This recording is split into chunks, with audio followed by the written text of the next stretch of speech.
Hello, and welcome back to another episode of Podcast 572. As always, I'm your host, Kyle, joined by my two friends, Dan and Matt. We have a lot to talk about this time, but before we get to all that fun doom and gloom, we'll talk about, I'll start and I'll talk about a different kind of doom and gloom, and that is Silent Hill F, because I played a little bit of it. I've played like 2.5 hours of it so far. On PS5 Professional, which has problems. So PS5 Professional, which has issues with the game. It's a visual like glitch where if you pan the camera around a lot, there's a lot of visual noise if there's any kind of like shrubbery, and this game has a lot of it, so it's noticeable. It's something that could be patched easily, but and it fulfills Mark Cerny's dream of there's no modes in the PS5 Pro version to choose from. You get one. It's just PS5 Pro enhanced mode or something like that, and it's locked. So here's what I'll say about Silent, because I know like it came out, it got pretty glowing reviews. I don't think there's been really anything like for the most part negative about it. Pretty popular. It seems like I've it's seen been a couple pretty things here and there where people are like, oh, I don't know. I will, and keep in mind, I'm only about 2.5 hours into the game, but my first impression walking away from this game, and I've played every Silent Hill game. I don't know how this franchise has been around since 98, 99, and the combat is still bad. I don't get it. And they try in this game, the way they compensate for the combat is, well, we'll give you a stamina bar. So you have a stamina bar. I hesitate to use the word Souls-like because it's the Souls-like combat is better than this, but it has a stamina bar. It does this thing where enemies will flash a certain color, so you have time to dodge them when they jump at you or try to swipe at you. But that doesn't. The timing of that seems a little bit off. But maybe again, I'm only 2.5 hours in, so I haven't done too much combat, so I can't really speak too much to that. Maybe it will improve for me as I play the game. But like my initial sit down playing 2.5 hours and walking away from it was the combat is not great. And then I thought back on every Silent Hill game. And the other thing I thought of was like, I'm one of the very, very few people that liked Downpour. Most people hated that game. And I'll get hate for saying this, but I don't. So far, other than putting this in Japan and giving it a Japanese setting, I'm having a hard time so far distinguishing like a real difference between those two games, where I'm like, it just kind of feels like Downpour with a Japanese skin for me, like reskin. It seems like it's one of those franchises that just really has not evolved much from like the PS1, so PS2 era. Yeah, like it still has the fog, but in here, because of Japan, everybody turns into like flowers and weird shit with like that kind of like plants and stuff. Like I said, I'm only 2.5 hours in. I beat like the very first, I think it's broken up into 13 chapters. I've beaten the first 2. So the first chapter, you're kind of in the town. Like the game starts with the character that you play as, and I don't remember what the character is. The Japanese girl, I don't remember what her name is. I don't know if I'm thinking back. I don't remember if they really say her name at the very, very beginning of the game, but it opens with her, and she's very clearly in a abusive family. Like her father is clearly drunk and like maybe possibly going to hit her or something. And so when you start the game, it starts with you running out of the house, and you're just kind of running around town. You kind of stumble into some of your school friends, and then the fog hits. And so the beginning of that game is like you running away from the fog, but then it's turning people into like flower shit. I will say the one thing I will give it props for, the enemy design is really good and weird and creepy. Like they somehow have found a way to take like already creepy Silent Hill designs and somehow make them more fucked up. So, and that's pretty cool. Once you get through that first section, then the second section, you're in kind of like this temple area. And I met a guy that wears a fox mask. So, and it seems like they're going to play into that somehow. But again, like, I don't know much anymore about the story. I haven't looked at anything. Nothing's been spoiled for me about the game, shockingly.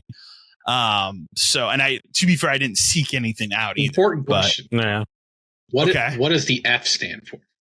Do we know yet? Fucked up. I don't know. Like, that was what I thought of when the game started. The first person turned into this like flower thing. I was like, boy, this is fucked up. Maybe that's what it stands for. I don't know.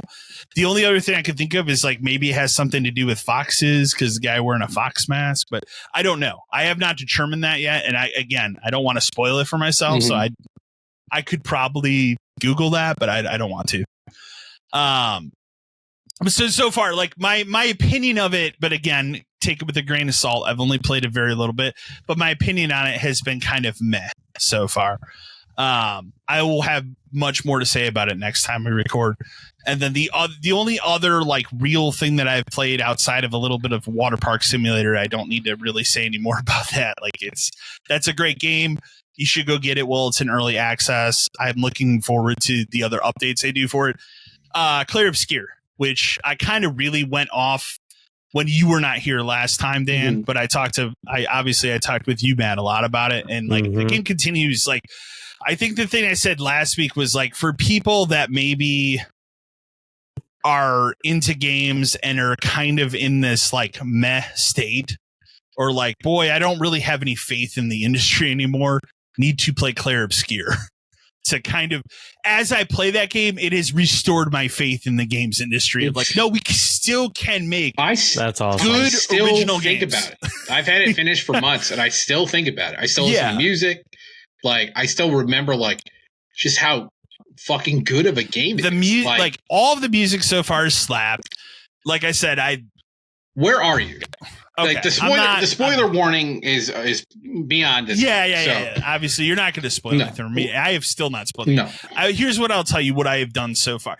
I just got out of, I'm pretty early in the game still, but I just got out of the like, I guess what you would call it is like you're almost like walking around in an underwater fish tank or something. Okay, the water really area. Cool, incredible, extremely awesome. That's why I was telling Matt last time is like there was a couple times where my fiance would walk by the TV and she would stop, and be like, "What is this game you're playing?" So she's just interested in that. So you fought the flower guy, the big dude. Yes, yes. No, that's the first time in that game where the music just fucking goes for it. Yeah, it's really so good.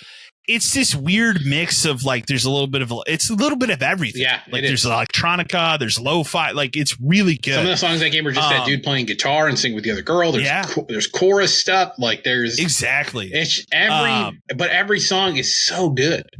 But I told Matt like what really drew me in on, because obviously I know at the beginning of the game like they have this ceremony, they have the thing, the equivalent is it's a Thanos snap where all those people of that age disappear essentially. But what threw me after that was when you go on your expedition and you hit that beach and everybody just fucking gets like slaughtered. And I'm just like, what is happening? Like when I saw what I saw, and I don't want to, I really don't want to spoil things, but like when I saw what I saw of the person that comes out, I have a theory on what I think's going on. The dude that walks out. I want you to tell me what that theory is. I will not say. Okay. I think it's an older version of one of your character that you put the dude, the main dude. Okay. But like, he walks out and all of a sudden it's just like everybody's fucking dying. It goes to shit so fast. I will say, and I'll say one thing. I'll say one thing, and it's not a spoiler. Okay. You're the scope of this game, you're incredibly early. Like you've done nothing. I know that. You've done nothing. Okay. You aren't even close to what I would call like the first oh shit moment, and there are multiples of those. Well, so I should explain to you, like I'm out of that flower area, and then I went to the next area I went to was like this area where I forget what the race is called of those like creatures, the little dudes, the Gestrels. Yeah. That's what they're called. You're in their little town, and I got the fourth character. Okay, the lady that has what does she have? Yeah, okay, like the scythe kind of thing with the cards. Yes, yeah, which is very very. When cool. you figure out how to use that card thing later, like as you unlock her stuff, man, it shit rips. Like I will say, like I did everything you were supposed to do there. I unlocked her. You do those challenges, and then when you're talking to that person that runs those guest roles, they give you that option, like you could challenge this person. I was like, fuck it, whatever. I beat everything so far. Destroyed immediately. Yeah, one hit. It was just like boom, you're dead. That's a late. That's game a hard thing. no. You come back. There's a reason to come back for that later. Okay, I was like, that's a late game thing. I'm out of this town. And that's so a no. That is where I you am. You haven't gotten to what I would call like the first oh shit moment. That's when you get this place called I've been talking with another friend that was like, he's like, you need to come back and talk to me after you get to the end of the first act. You'll know exactly the moment I mean, and all I want from you is a text when you do that says, oh shit, oh my god. Because I will tell you, it's like having played I play a lot of games, right? So is this something you guessed when you were getting it? Okay. Not that specific thing. But how many hours in? It's not that far because you're kind of early on. You're really kind of like on a path where it's like go here, go here, go here, go here, go here. Okay. Yeah, and really when that act ends, you get essentially what I would call this game's version of the airship, and things change. Oh, okay. You'll understand what I mean by that when it happens, but it's not really an airship. But you're kind of set on a path for that because the game is still teaching you mechanics and stuff by the time you get to that point. And then there's an incredibly cool fight that happens. And then there's another thing that happens after. So you kind of like are hit hard twice in a row. Okay. And as someone who plays a lot of games, and like, I'll be honest, a lot of games I skip through a lot of story or I just like speed it up. This game I didn't. Yeah. So I was very invested. And then when this thing happens, it's just you're being like, oh man, I probably shouldn't get so invested or I'm going to be upset. And you get upset like throughout the entire game because just like, and you'll enjoy it. And then, but that I will say that part is your first major clue to what's actually happening. What's actually going on? Because it's not even worth your time to guess right now what is happening because you're not going to get it.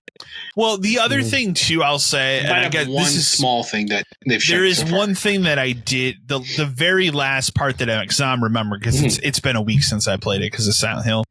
The very last thing that I did was right after the Gastral stuff I saved, and that's when you have the lady that has the cards. And then I can't remember if it was her or if it's the other girl Luna has like a premonition or vision or something. Oh, Mael, where she has something her, going like, things. Yeah. Yeah. Okay. That's the very last thing I saw because then I saved the game right after that. That's a thread that is another like we'll get if you can't guess it yet. But if you pay attention to that stuff, it will fill in a lot of the blanks.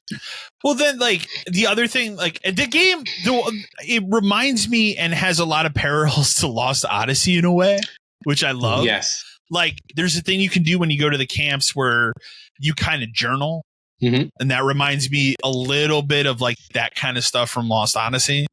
The game just has like parts of every like RPG I've like ever loved in the game. Like every like good idea from a great RPG kind of just rolled into Lost this Odyssey kind of like style combat. It's got Final Fantasy X style like it world seems building. Like a very mature and competent story. The story is one of the best like RPG stories I've ever experienced.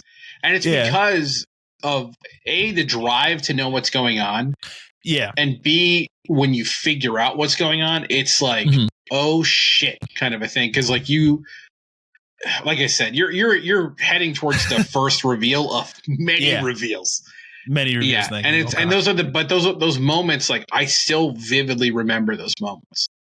And like a lot of times they're accompanying with great music and all this other stuff. And it's just like, man, the game goes places and I'm happy you're finally playing it because, like, when you get to these moments, I just want to know your reaction because, it's just so wow. Yeah, I love that game. It is really good. But I continue to say, like, if you're that kind of person that is down, or like, we get those emails all the time where it's like, you know, I feel bummed out in games and stuff, like, play this game. This like, is even if you're not into JRPGs or you haven't played one in a while, the combat in this game, I think, is really easy to get into. Right. Mm-hmm. It also has, and it seems like it scales as you play it. Yeah, like it seems like it really has a good way to scale. The Lumina system and like equipping stuff and abilities, and like by the end of the game, you can get stuff that's like insane, like combo build things. Like this won't make sense to you right now, but like you can eventually get one that, if you have it equipped, you die at the beginning of the fight. There's a reason you want to do that. Like, it's just it's crazy the builds you can make, and like if you go online, you can see some insane stuff people have made. I'm staying off for now until I beat the story. Yeah, and then I'll look up that stuff when it's just like cleanup time. Yeah, exactly. So. Cleanup time, you'll want to use it just because it will help with certain things. I can't wait. There's one enemy in specific I cannot wait for you to fight. Okay. He's a completely optional thing early on, but like if you run into him early on, it's really funny. Only, like, I guess what you could call optional thing, and this was at the very beginning of the game, was like a mime character. Oh, fuck! I don't think that's what you're talking about. Fuck them. Okay, I'm sure you fight more of those. They're all over the fucking place. Okay. I fought the first one that's in the game. So they're creepy as fuck. Like, the thing about the mimes too is, while I hate them, and at certain points it just feels like they're just meant to be like a tough battle for the point you're in there. You can go back later and destroy them. Oh, I'm sure. I wish they had done something to make the fights different throughout the game. They're all very similar. So like if you fought one, you've kind of fought them all. It would have been better had they, like, this guy in this place has this, all of a sudden he's got this new attack that just like fucks you up. Yeah. I could see that. But yeah, God, those things, I hate those fucking things. I hate them. That's it for me as far as what I've played of note. So I'll turn it over to you, because you can finally talk about Borderlands 4. You played it. I have not played a ton of it because the buddy I play it with has been out of town for a while. But when it came out, we've played probably. Has it been patched since you? Yeah, you were my system updated it yesterday. I don't know what that did, but it's updated it. But we've played probably 3 or 4 sessions, so I maybe like 10 hours, something like that. What can you tell me about the performance of the game? I have not really had many performance issues, but I'm also on a base PS5. The only thing we really keep running into is the game will drop connection. Like, which is crazy, because like, having just finished Borderlands 3 and done everything in that, and that was 100+ hours or whatever. Yeah. That never really, that happened maybe like once or twice. This happens once or twice a session. And the weird part is, because it's a giant open map, there's really no like map loading. So I don't know why I'm dropping. It's not like he's zoning into another area and my game. No, because it's one giant open world this time, right? It's just a giant open map, and it's kind of good. It's kind of neat because you can go do this while I do this, or you do and you do that, and kind of like Crackdown a litlittle bit, yeah. And like, there's no tether; we don't have to be close to each other. You can fast travel to each other at any point, which is great. Because there's a lot of good quality of life stuff. I like the open map idea a lot more. But it seems like a good idea. Yeah, it feels like what Borderlands should be now, because in the past, especially in 1, it's like they're tiny little areas with gates to every place. In 2, they got a little bigger. In 3, they got a lot bigger. But we don't need to keep doing that. But it definitely seems like it's hurting how the game works. Well, I also think, from what I've read, from what I've seen, is that there's a specific enemy type in the game that teleports. Yeah, and that's what really tanks performance. Yeah, I don't think you've really probably experienced that. I've seen it, but I haven't had performance issues. Like, it's, I don't know. Like, I do also think the performance issue, a lot of it is tied to PC. Oh, it seems like it for sure. Because and pros. It does seem like that. So, I don't.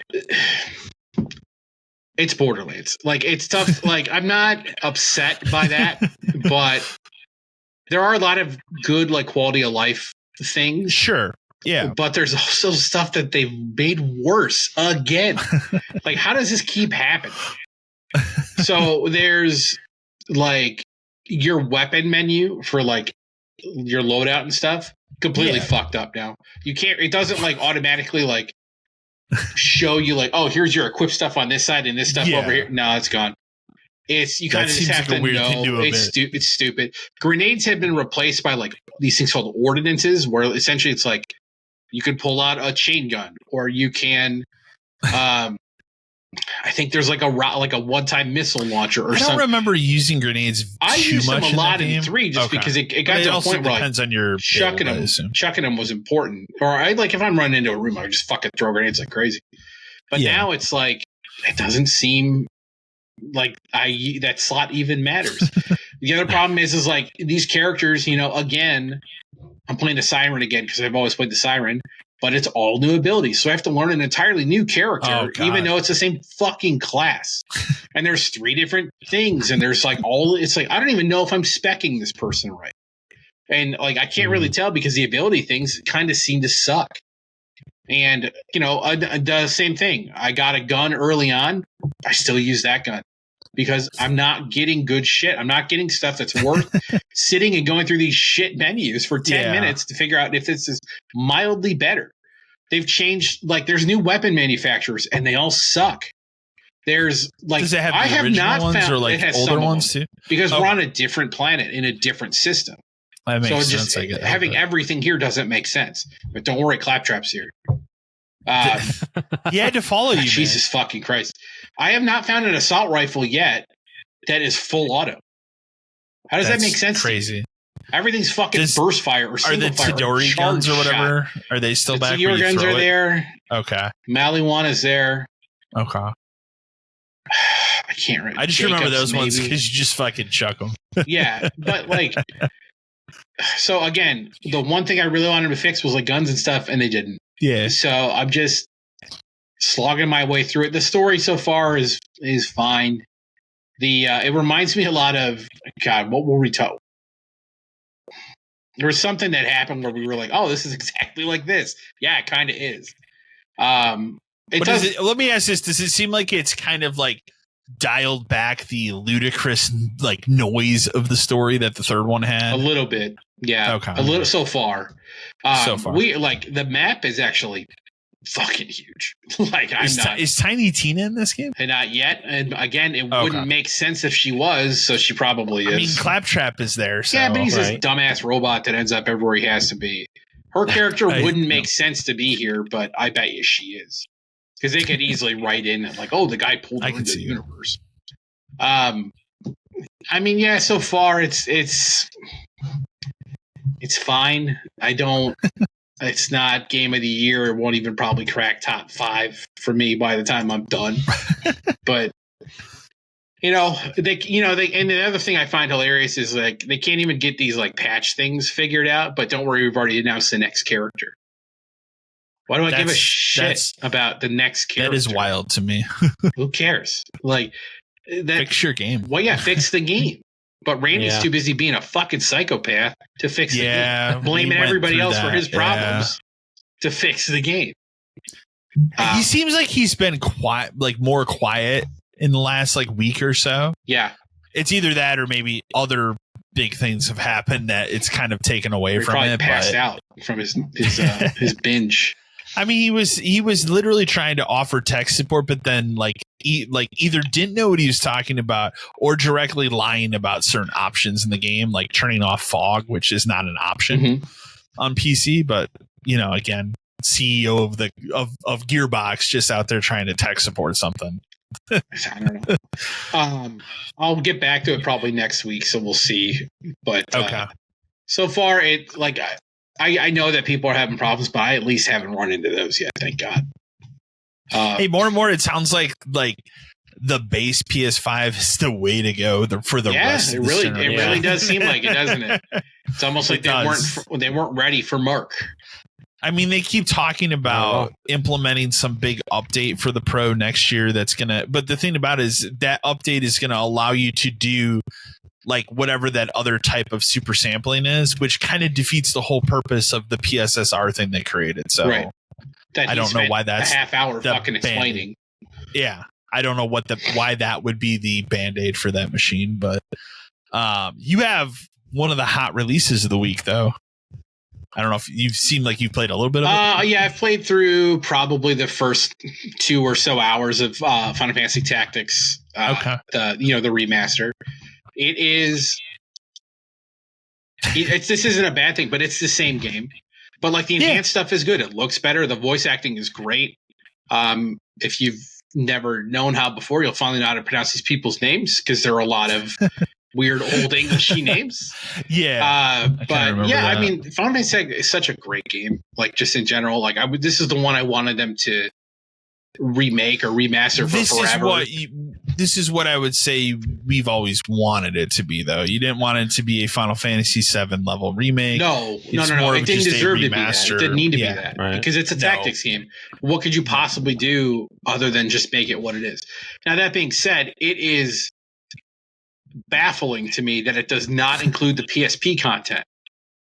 So what I don't get is, so their argument was, well, we lost the code for the original game anyway, like the PS1 game. Because remember, that was at a time where like these companies didn't give a shit about preserving stuff. A lot of those companies would literally just toss shit, or they'd write over it, and they would do right over it. So their argument being, oh well, we have to remake it from scratch anyway. Okay, but the PSP version exists. Yeah. Like I have it on a shelf over there. Do you want to borrow it? Like I don't get it. Like and the thing is, it's not that much extra content, so it's not like it could have taken them that much longer to implement. And I see some people out there was like, well, maybe they'll do it as like DLC for it. No, they won't. They will not go back and patch in side quests and some story content and scenes into this game. They will not do that. So it's just kind of a strange omission from what otherwise could have been like a perfect like remaster of a classic. That being said, like you can play either enhanced or you can just play like the old like classic mode. I'm not sure why you would, but I guess I get it if people really want to like redo that. Strangely enough, the classic mode you cannot get trophies in.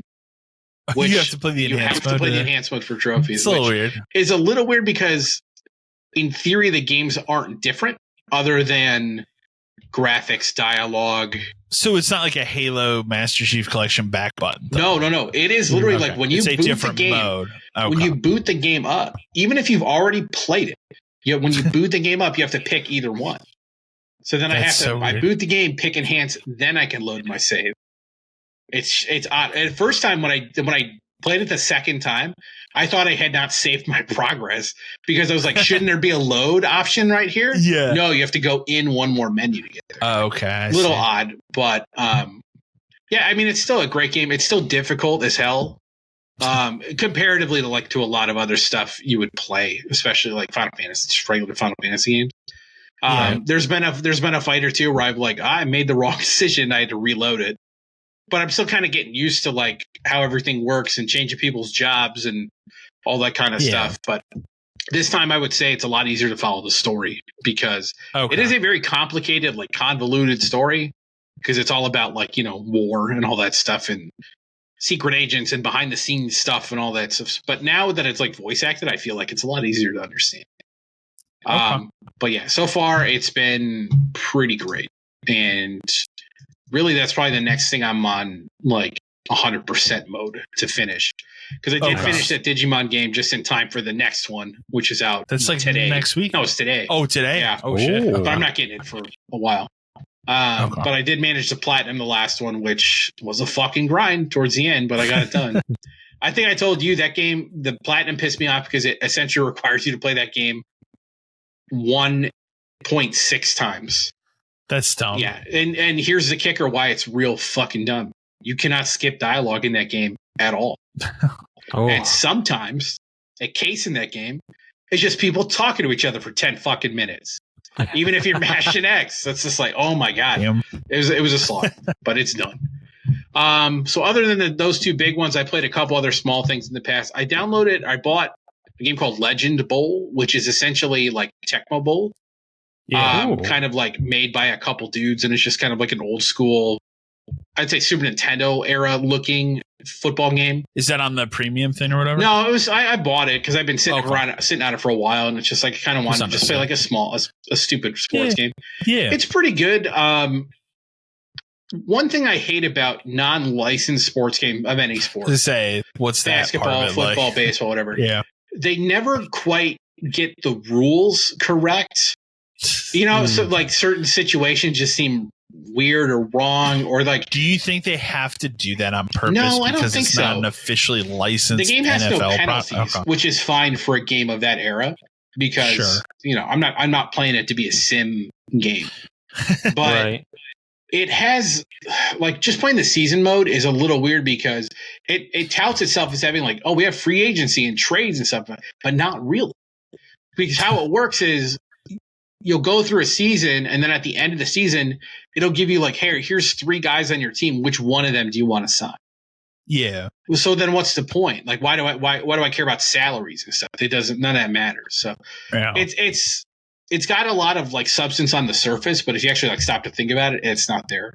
But the actual like football and playing the game is pretty fun for like that kind of thing. So I'll mess around. That'll be like a game where I'm just like don't want to do anything, and I can just play football for a little bit. Yeah. And then the last thing I played is Viewfinder, which is on the Plus thing, which is just a puzzle game where essentially like you could take pictures and place them in the world. So you can like walk into them, and that's how you solve puzzles. And then eventually I just got to a point in that game where like I have my own camera now. So I could take pictures and use them to like get up to this ledge or turn this thing around because you can rotate the pictures. So sometimes if you take a picture of a battery, you can like put it above you and turn it upside down, and it'll drop you a second battery. So sometimes you need more batteries and all this kind of stuff. Okay. It's a really chill, like just kind of figure it out kind of a thing. Like I had an optional puzzle yesterday where because you have to get to this teleporter at the end of every level. It was sideways on an opposite wall. So I had to figure out how to take a picture of it to put it down so that I could then take a picture of it again to flip it around. So you kind of have to like think. You really have to kind of think in like 3 dimensions of like where things are gonna be, but it's a cool like just kind of chill. You don't die. You can fall off the level, but you can rewind. So like if you need to go back, you just double tap circle and take it back to like the next like last like big decision you made, and you could try again. So and it's got a little like story behind it where you're kind of like in a computer and then you kind of get like stuck and you're trying to get out of it. But yeah, super cool, like chill puzzle game, and for being a Plus game, it's fucking great. That's the main stuff. You know, I played a bunch of random shit here and there, but that's the main stuff I played. You, Matt? Elden Ring, Night Rain. No, I'm just kidding. I have played a lot of that though, and I'm gotten to a point now in that game where people just leave. In the middle of matches, and that sucks. So annoying for that because type of it's game, you gotta play through with everybody, or else it's just gonna get fucked. The other thing I'm running into is like I play as Archer on a lot, and I've realized in playing that a lot of other people play as him too. So now the problem is like. When you're going into the character selection mode before you go into the world, it's like, okay, so who's going to be the archer in this round? Because like, it gives you an indication on who's picking what person. Sure. And there's like a total, I think it's like 8. Yeah, I want to say it's like 8 characters. And the problem is everybody sits on the archer until like the very last second. So like, I've now gotten to the point now where I'm trying to like broaden my horizon and play like different characters because I know each character, of course, does something different. So it's gotten a little more interesting at that point. I also started playing Arena Breakout Infinite. Okay, I don't know if you heard about battle that. Royale. I know nothing of it. So it's not a battle royale. They refer to it as it's a first-person shooter, but essentially it's like an extraction shooter. Okay. there's another game. One of our coworkers plays it a lot. It's Escape from Tarkov. I've heard it. I know what that game is. Essentially, it's the same thing. Okay. I've played a couple rounds of it. I don't know how I feel about it yet. Is it like military-esque? Is it like a sci-fi thing? It is military based. Okay. I will say that. The weird thing about it is, so like you do the tutorial, and in the tutorial mission, you have like 3 people with you. Like they're your teammates, right? But when you're playing the regular game, it's just you. So it's kind of like, well, what's really the point in having teammates? You could have just let me just go through it. But I guess it adds to some type of the story to it. But I haven't really gotten to like much of it to like grip a story. Okay. So from what I've seen is you're allotted a specific time limit in each round. And if you don't get extracted out, you essentially lose everything that you've gained. I see. Which really sucks because this has no controller coverage. You have to play everything by keyboard. Okay. And as we've talked about in the past, I'm absolute dog shit garbage with the keyboard. So, like, every round I've been playing, I don't make it very far because, of course, I'm still trying to learn everything. So I'm still trying to figure it out. It's interesting. I will say that it is free to play. It is available on Steam. I'm going to keep giving it an opportunity because I do think it looks interesting. I don't know if I'm going to be like a big fan of it within the next 2 weeks. I think I'm going to keep giving it a shot, but I mean, something different than what I'm normally used to playing. Sure. Yeah. So I figured, why not? Also, I went back to Vampire Survivors randomly because I just felt like I wanted to just play a random game. And you were telling me they did some sort of update to it? Yeah, I don't know if you've played it recently, but have you played it where they've essentially you have like weapon evolutions now? I remember that they were patching something like that in, but I have not played it since they did that. Yeah. So like apparently like if you get specific power-ups, they like link together and they create like a mega weapon of some sort or a mega thing. Yeah, I don't remember that shit because it's been a while since I played it. But like I played a round of it the other day, and like I was like, as I was like leveling up, I was just like clicking my normal stuff, and I started like it just evolved into something different and chaotic and crazy. And I was like, oh shit, I don't remember this. So now I'm kind of getting back into it and I'm playing it. I bought all the DLC. Part of the trophy lists was like getting all this stuff. Okay. So like I grinded every fucking thing out in that game. I've been thinking about re-picking that up and doing it on the PlayStation. God, you should. It's so good. But I have to get all that DLC. But I mean, again, that's like $10. Yeah, it's not total. Bad. Like that game. Oh no, not at all. You buy that entire game with all of its DLCs not on sale for like $30. I'm sure. Yeah, that's bananas. I bought it all. I bought the original, like, and the DLC content, I think, for Xbox. So it's like maybe I need to go back and play it through my Xbox so that I don't have to like rebuy all the DLC again because I really just don't want to. And then I decided, I know we talked about it the other week. Little Nightmares 3 released their demo. Put a demo out, yeah. So I went ahead and actually played through that this week. It is more Little Nightmares. I love the level designs. The only thing I'm a little confused about, and I guess you'll figure it out more as the story progresses, is they carry like weapons with them in this go around. So like there are 2 people. One has like a big wrench that's strapped to her back, and the other one has like a bow and arrow type thing. Okay. And you do have to utilize those tools to like solve puzzles and stuff. Stuff like that. But it's still like one of those things where it's like, the first 2 games didn't rely on anything like that. You literally just new. Yeah, it is a little new, so it is a little strange, but I don't think it's taken me out of the game that much. I saw that they did some sort of update to the console versions of the first game to like enhance it now. Oh, I don't yeah. know if you've seen that. Yeah. I haven't seen that. Because I noticed the other day when I was looking, somewhere on PSN, like on the store, it now labeled the first game as Little Nightmares Enhanced Edition. Oh, shit. So I think they went back and maybe made like a native PS5 version or something. But I've not checked that version out. And again, we talked about last time, like that game is on sale for like under $10 right now. All the time. Yeah. Maybe I'll jump back into Little Nightmares 1 after I finished out Little Nightmares 3, because that should be coming by the time we record next time, so I might actually have time to play it before then.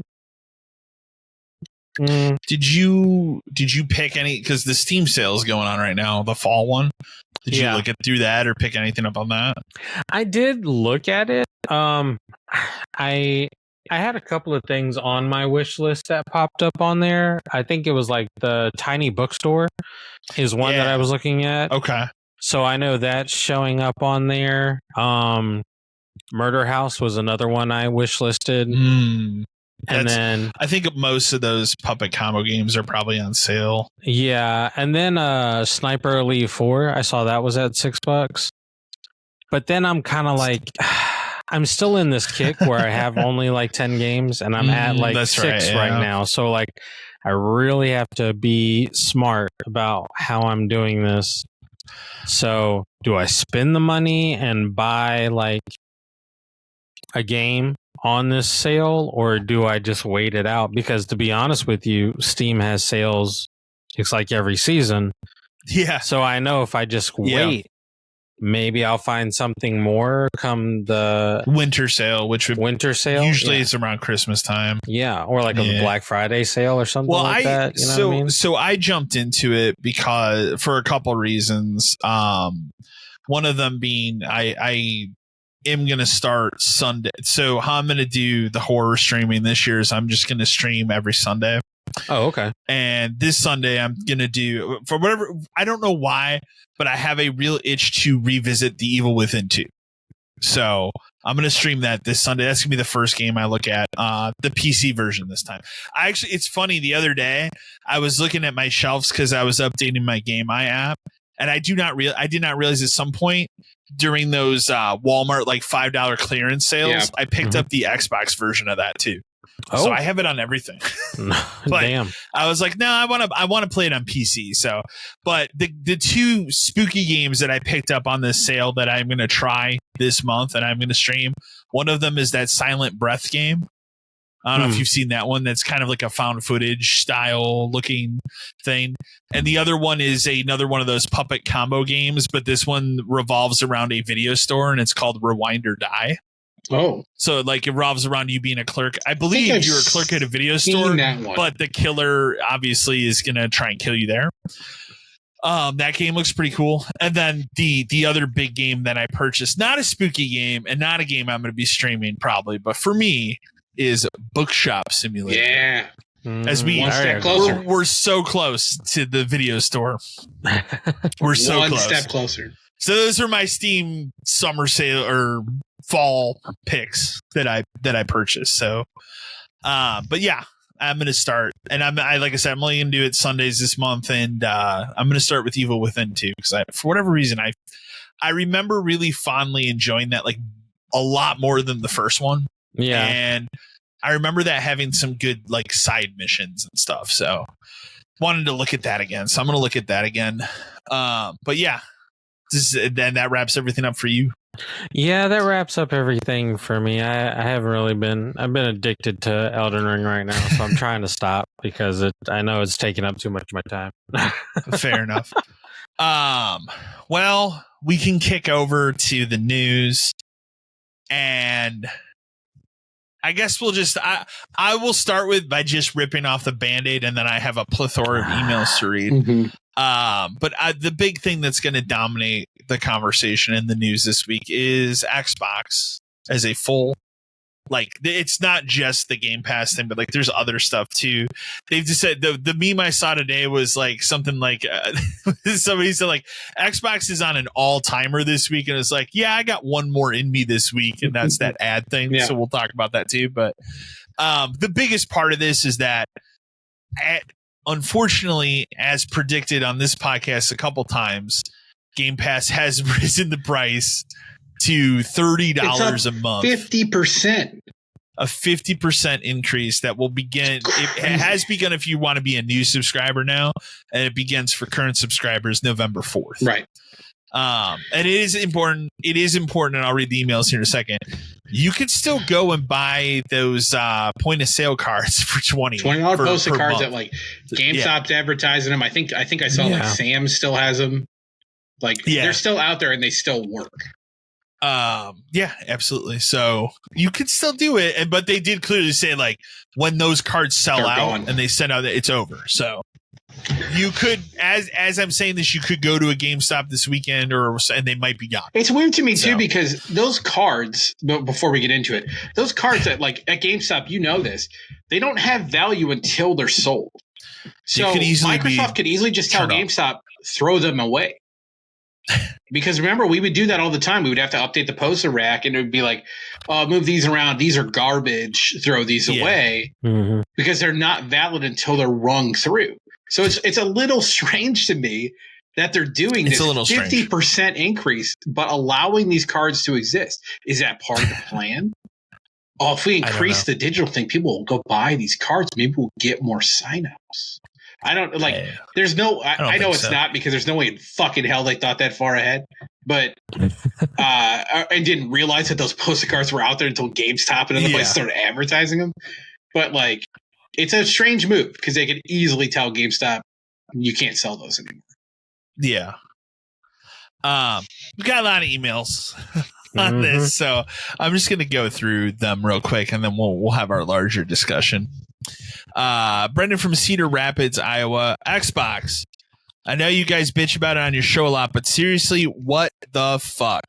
They've raised their prices of Game Pass again. It's almost double what it was just a little over a year ago.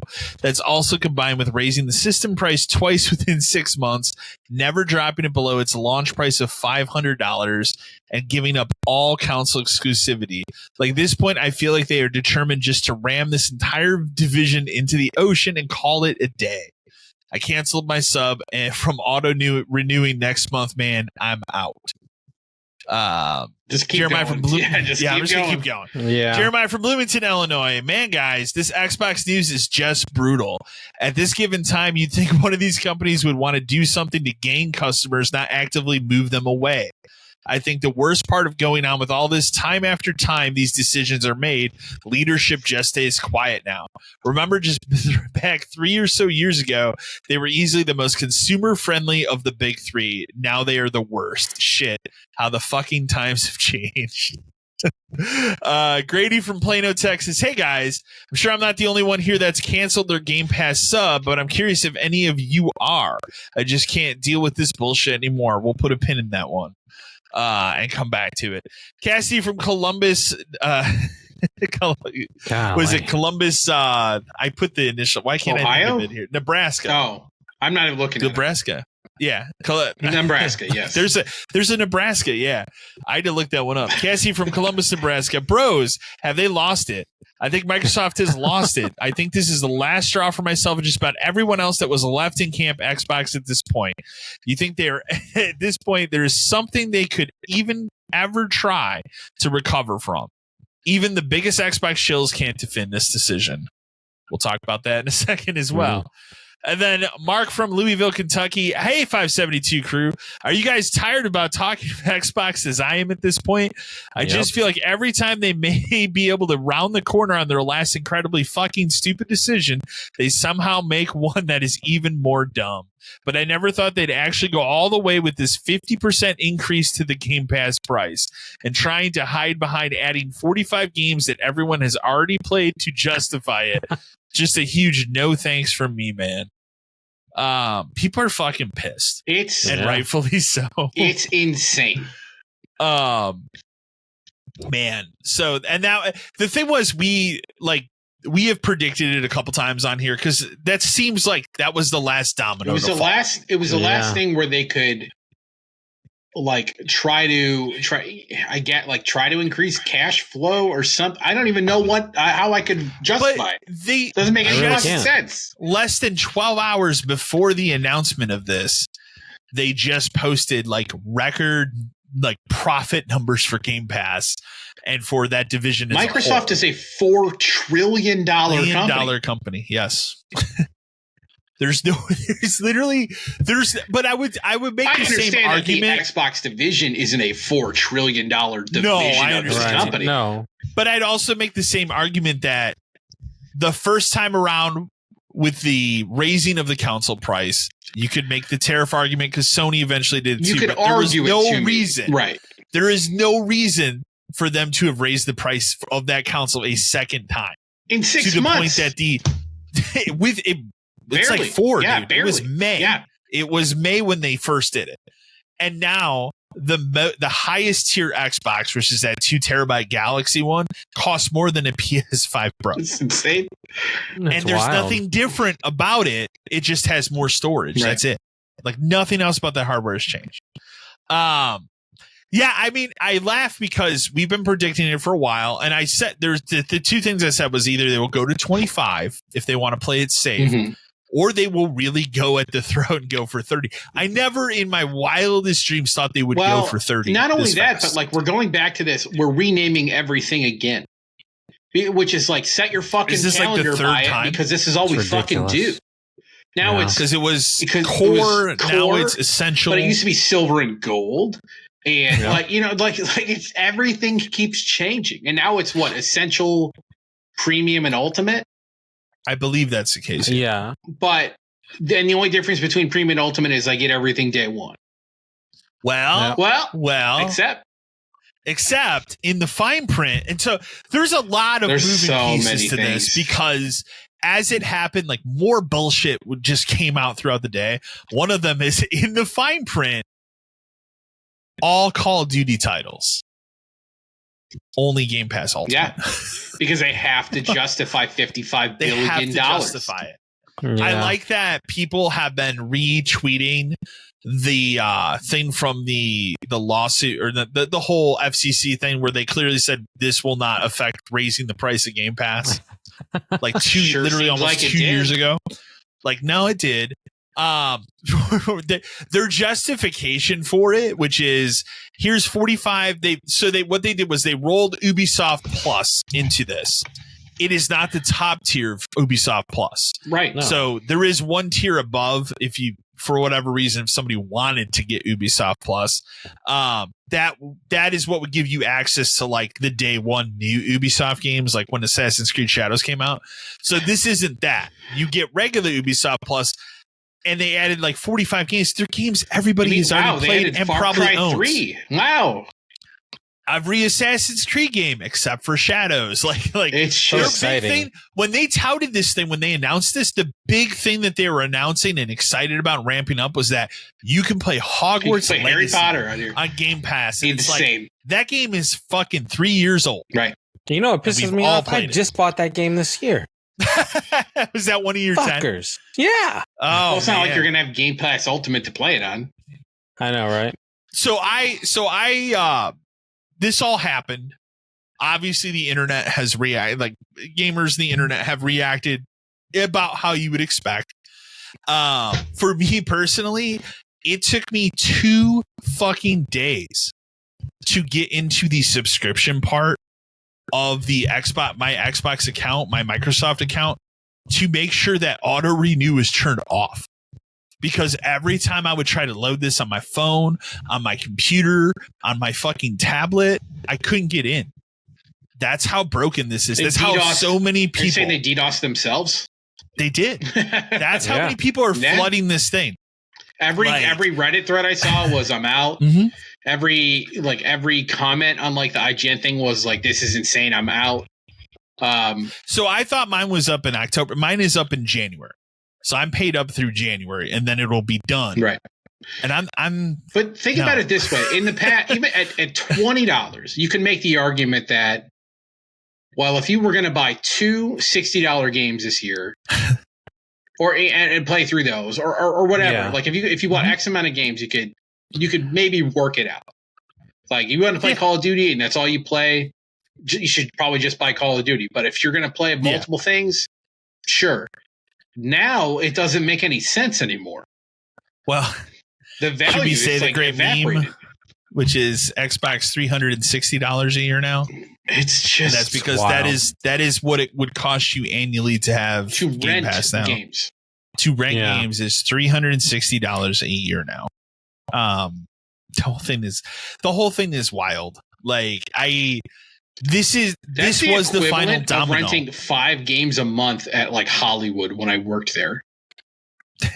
I told you today, like, it's not just like your average person that plays games that has a Game Pass subscription that's like, I'm not doing this, I'm out.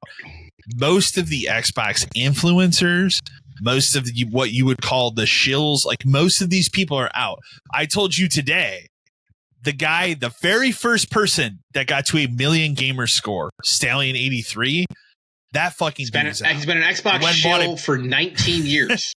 He posted picture today on X that he bought his first PlayStation since PS2. Then he posted that he has his tag is Plat Stallion on PlayStation. You know what the crazy part? And then he posted a picture playing Ghost of Yota. You know what the crazy part about that is too? It's like that guy hasn't paid for Live or Game Pass or 20 whatever years. Ever since he hit 1 million gamer score, he was added to a list somewhere. Like 2010, I would probably say. But he was added to a list where he just got everything for free. Yeah. But even he can see that like this ecosystem is dying. If it's not over. Like this is the kind of we're at the point now where Xbox is behind the shed on its knees in the rain with a gun to its head. And there's only one step left. Yeah. It's just because like it seems to me, if you want to look at it from a logical perspective at this point, the whole point of what they're doing and why this is happening right now is they want to move to streaming only. Yes, it really on a tablet, it really feels like phone, they're just done on your TV. Yes, they are just done. And I should lead to that because I didn't mention it because there's a bunch of Xbox related things here, but like.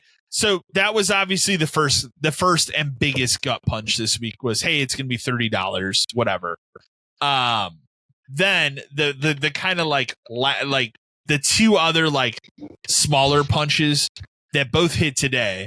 One of them here specifically is that they're getting ready to set out. And this is another thing that was in the fine print that I think a lot of people aren't paying attention to because Microsoft, they're trying to push to cloud streaming. They're trying to pimp that as like a major part of Game Pass. But they're also limiting and purposefully like limiting the traffic of that between the tiers. Yeah. So like you will get the best you'll have access to the good one thing if you have Ultimate. The other tiers, it's worse and worse. And they're getting ready to, and this is the most egregious and disgusting part of it, they are getting ready to reveal a free tier that will have ads, that you will get like 5 hours of access a month, which again, it's going to be ads. But that is just one more step for companies to put ads in everything that you play. Mm-hmm. Yeah. And that is the terrifying part of it. And then the other punch, not as big of a punch, but I for the game people that play Call of Duty, Microsoft has quietly ditched the 10% Xbox Game Pass DLC discount, including for COD points this week. So the 10% Game Pass DLC discount was like if you were playing a game on Game Pass and it has DLC, they would cut you a break on that DLC. Like prime example, I give you Power Wash Simulator. Right. You had that. You're not necessarily going to buy the game, or maybe you are. But if you want to buy the DLC, you have Game Pass Ultimate or whatever, they would cut you a 10% break on that. Apparently not anymore. We're just removing that too. Another factor to all this, and I think this also gets glossed over, they have nerfed and completely nuked that reward system. Mm-hmm. To the point that the maximum amount of rewards you can get in a single year at the highest ultimate tier equates to $100. God, and I know someone who uses that thing religiously and is basically been like completely capped off. I know people that would use that to pay for their Game Pass subscription because you can go on Reddit. There are guides that you could follow to max that out each month that would essentially pay for your Game Pass. If you wanted to put in the effort, right, you could do that. But like, I just like, we have like with raising the console price 2 different times this year, just every little facet of what they have done in last year to this brand, we have somehow eclipsed the 2013 fiasco. It's any negative thing that's ever happened to any other company is like we've moon rocketed past it. Like, because we've and like I don't think I put it in the news, but like I sent you the thing today where like obviously they've raised the price of the console. If you go into regular stores, you can go to a Sam's Club right now, and it could vary in different regions in North America, but they're clearancing these Series X and S. Who was it that got get rid of them from their website? Somebody, Costco. Yeah, Costco did too. Costco. Like, we're done. Like. Like, it just seems like we're out of the console game. So right. And especially this is, especially coming after last year when we were told we're making a new one. This isn't the end. What would that be? Nothing. It's nothing anyone would want. It would be $900 and it would do nothing except stream stuff. Yeah, exactly. Yeah. I guarantee if that's going to happen, they are going to put out new consoles. I think they do. If they are going to do it, I think they do 2 consoles again. There's no disc drive. That's out. But one of those is a streaming only box. Oh yeah. And that could be a box. It could be just a thumb drive. But here's a counterpoint to that. Who the fuck would buy that, and why? Who would buy it now? What reason is there to buy $30 a month subscription? Yes. That's $30 now. What if it's $40 in a year? Yeah. When does it stop? When is it $79.99? That's the other question. Like, exactly. When does it just become a YouTube TV? $79.99? $85.99? I just, this company, like everything they've done in the past this year, just screams to me that whoever is like actually making this, because we all know Phil's not doing shit anymore. He's not. He's done anything in a year. But whoever's in charge now wants to see this thing burn. Like, they're done with it. They're trying to figure out a way to maximize what they can at the end until they're just done. I was talking to a buddy. I said, "Are they trying to just?" I know this is in the news later, but like, are they trying to just somehow inflate the value of this company so they can sell it to someone else? And gee, who might that be? Who might have enough money to buy the Xbox brand if it was pumped up? Gee, maybe a company that just spent an insane amount on EA. Because as someone who has played an EA game within the last year, I don't see that value there for EA. I don't see the value there either. Is Sims worth $54 billion and sports is worth $1 billion? No. Is Battlefield? How much is Battlefield worth? It's barely a franchise. It's finally coming back, and now I'm not interested. Nope. Because I don't need to play Saudi Arabia owned games. No, I got plenty of other shit than to worry about Riyadh buying Battlefield. I've seen a lot of people too this week with the Game Pass news, especially just be like, well, I have a large backlog of games I can play that I've been ignoring. And why don't you just go buy that game directly from like the developer and give them the money instead of giving it to Game Pass, who probably now more than ever doesn't pay those devs anything. No. Yeah. I've said a couple times this week too, but like I still sit on like it's the collector part of me that holds me back from doing it. But like there have been a couple times where I'm like, why don't I just take one of these Xboxes and take these games and just toss them in a bag, go to GameStop, trade this shit in? Well, it still has some value because the value is going to plummet. I've seen nothing but posts all week on Reddit, Twitter, everything of people doing the same thing. On Reddit today where it was like, I did it. I'm out. I'm going to buy a PlayStation. I did it. And like I've looked at it, but like maybe I just do that and then convert that stuff into PlayStation games that I would like to have in my collection that were the Xbox version. Like I have sat on that, but I don't. Xbox as a brand That's a lot of work. Has no value anymore at all. No. There's no value. It would be one thing if they were pulling this shit and they weren't releasing their games on PlayStation, or they had locked Call of Duty exclusivity to their system. Then they could hide behind that, right? They could. They can't hide behind anything. No. By all accounts, Halo Day is coming up, man, and that's when they have that big announcement, which is just going to be the Halo remaster, which is going to be on both systems. Did I put that? I can't remember if I put the rumor about that in the news or not. I'll mention it really quick. So the most recent thing that's going around about that is that it's done by Virtuoso, the people that did the Oblivion remaster. And you know what that means? They just took Halo Combat Evolved and threw it in UE5. Right. Yeah. So it's going to be the same game again. Right. It'll look great. Fine. But whatever. I still think it's the wrong way to go about it, but fine.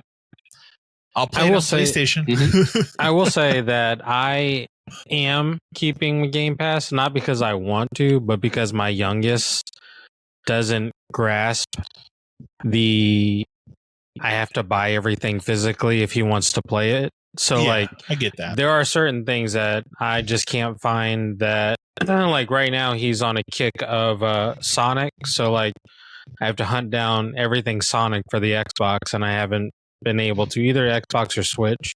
And so I've kept it for like things like he likes Paw Patrol.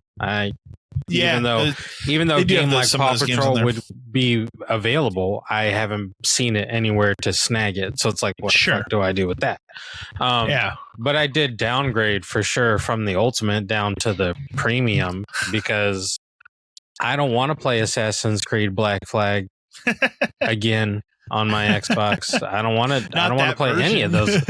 No, I don't want to play any of that bullshit again. So it's like, it sucks. I kind of, sometimes you're put in a position where you can't do that.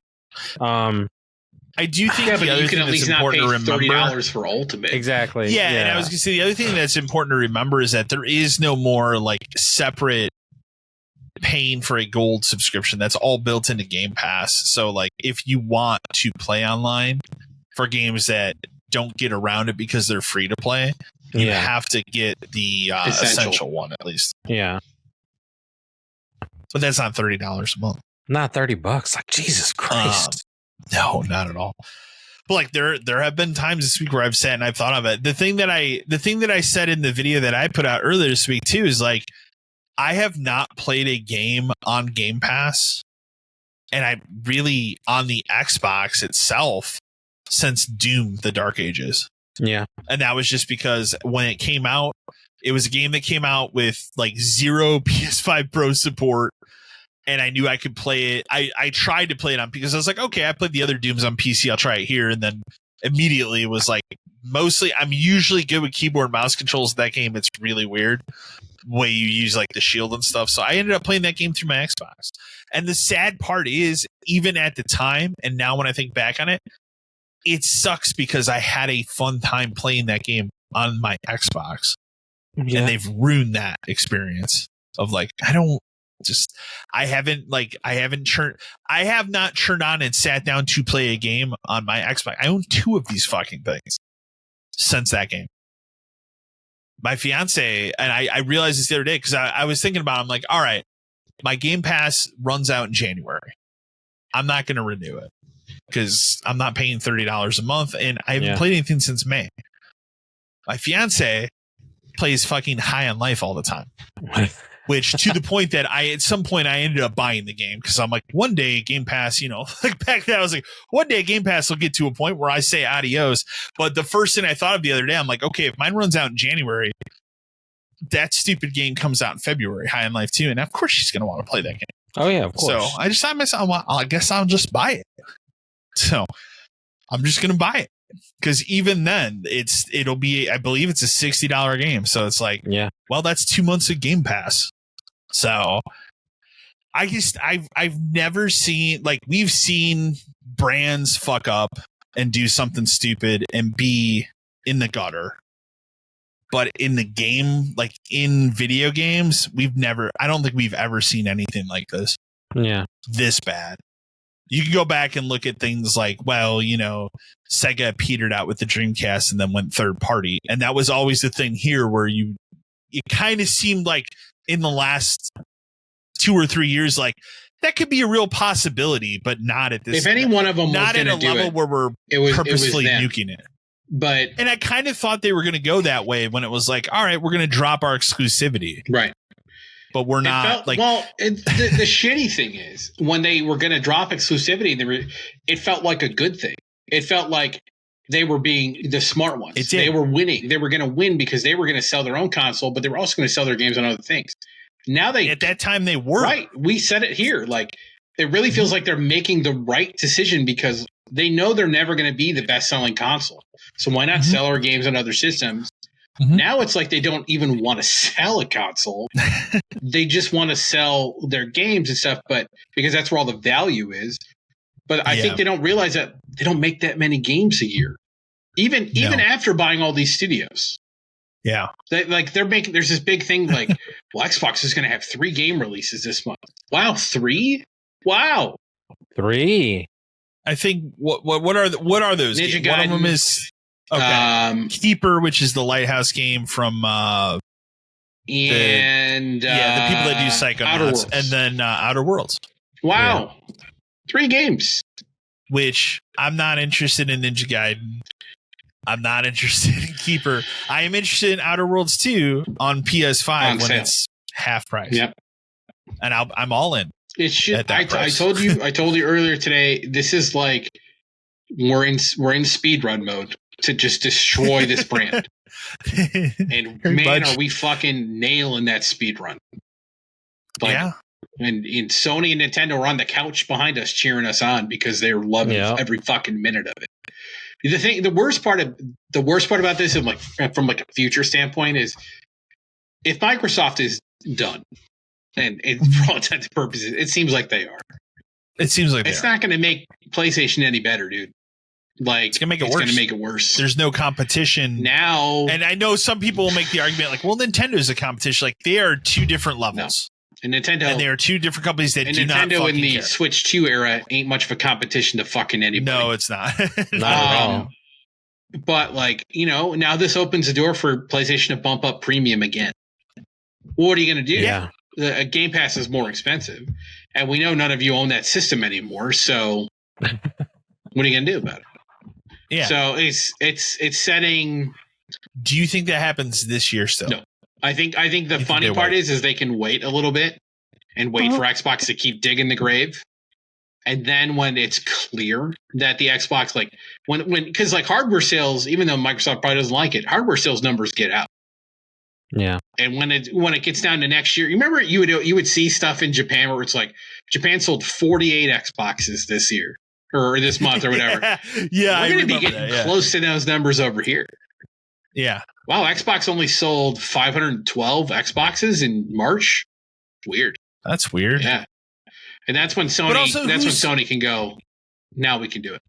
Who is going to go out today at this point after all of these things that have happened? Not just the Game Pass thing going up, but the fact that console's price has been raised 2 times in less than 4 months. And go, I should get a Series X today. I can't imagine going to a GameStop and seeing the 2 side by side, seeing the prices side by side, and seeing the game walls side by side, and choosing Xbox. I can't either. Why would you? Because at the end of the day, even when they did these other stupid decisions, even when they were like, all right, we're going to bring the walled garden down, exclusivity is over, we're going to bring our games somewhere else. The last part of that you could always go back and argue, Game Pass has the value there. Like you could know going out and buying an Xbox. Hey, if I buy this thing and pay the, I think it was originally it was $17.99 a month, and then it was up to no, I take it back. It was $15.99 a month, and then it was up to $17.99 a month, and then obviously $19.99, and then obviously now we're at $30. But even up to that $20 mark, you could still make that argument of like, dude, it's $20 a month and you get all of these things and I'm not counting the 45 old Ubisoft games that everybody owns, but you could still make the argument that they put new stuff in there pretty frequently. And a lot of times there is some good there is some good shit in there.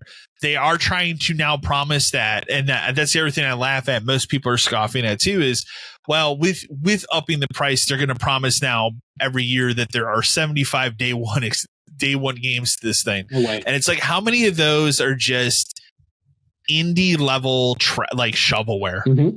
How many of those are that where it's like something you've never heard of?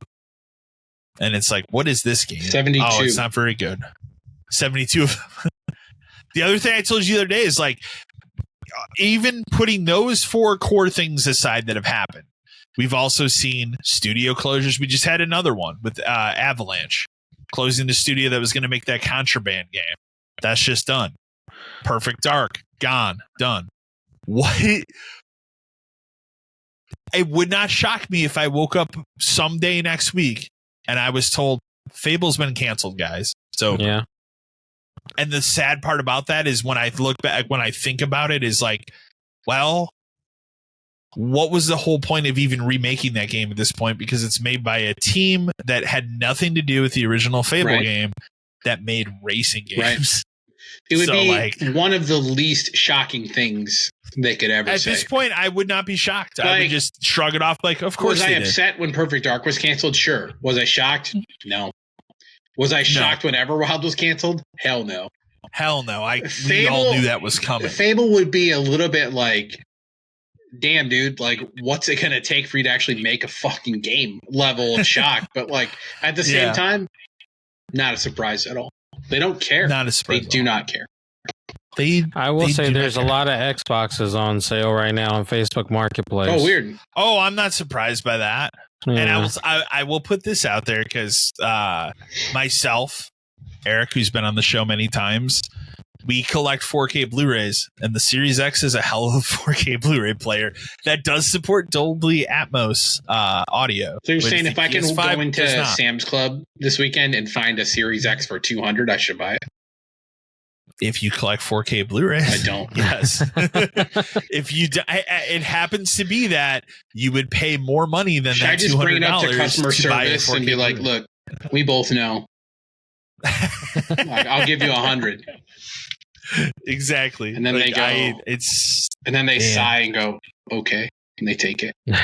That is, in all fairness and all honesty, that is the one and only reason why I really have not just picked up and done any of that trade stuff in either of these 2 Xbox systems I own, because then I'm like, what's a trade value on one? I won't have a 4K. What's a trade value on one of them? $302.50. That's the trade value for one of them? That is a trade value. You should get rid of one of them today. You should get rid of I should just say fuck it and do it? One of them can go. Because realistically, how often do you play it? I haven't turned this one on your answer. Even longer, than the one in the living room.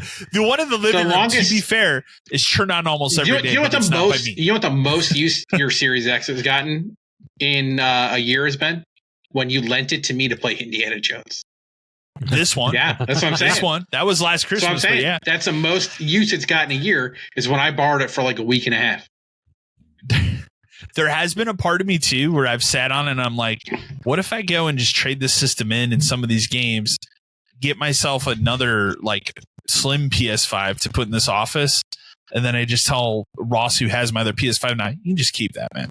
Why? There's your PS5 this generation. Like, who cares? But like, I think for $300, it's not. It's only going to go down. Exactly. In value. Like the thing is, like, they're going to get flooded, and GameStop doesn't necessarily price things based on value, but they did price things, they do based on volume. Why do you think Madden was 2 cents? Like, because they had so many of them.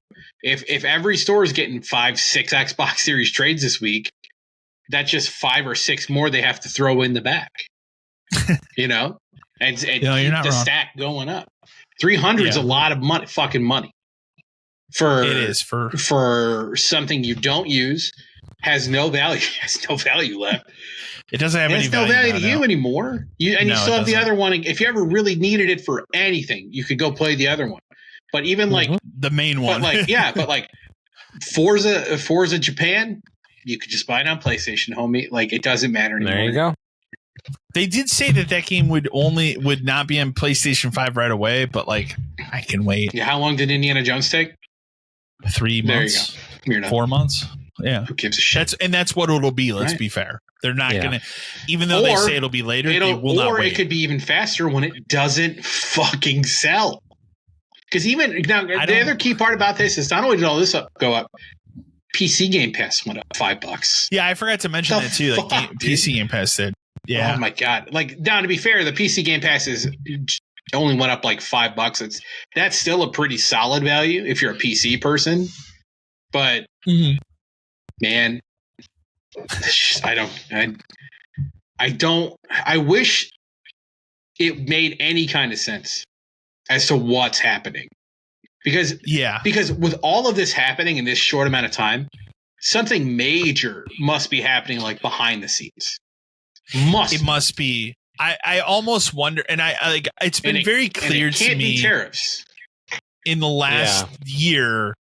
And I still go with my dark horse theory on it, which is I think years ago when the idea was presented by Phil Spencer to Satya Nadella, the CEO, I think he said, give me X amount of time to make this a profitable thing. Obviously, we know because of those leaked documents what their expectations were for the growth through 2030.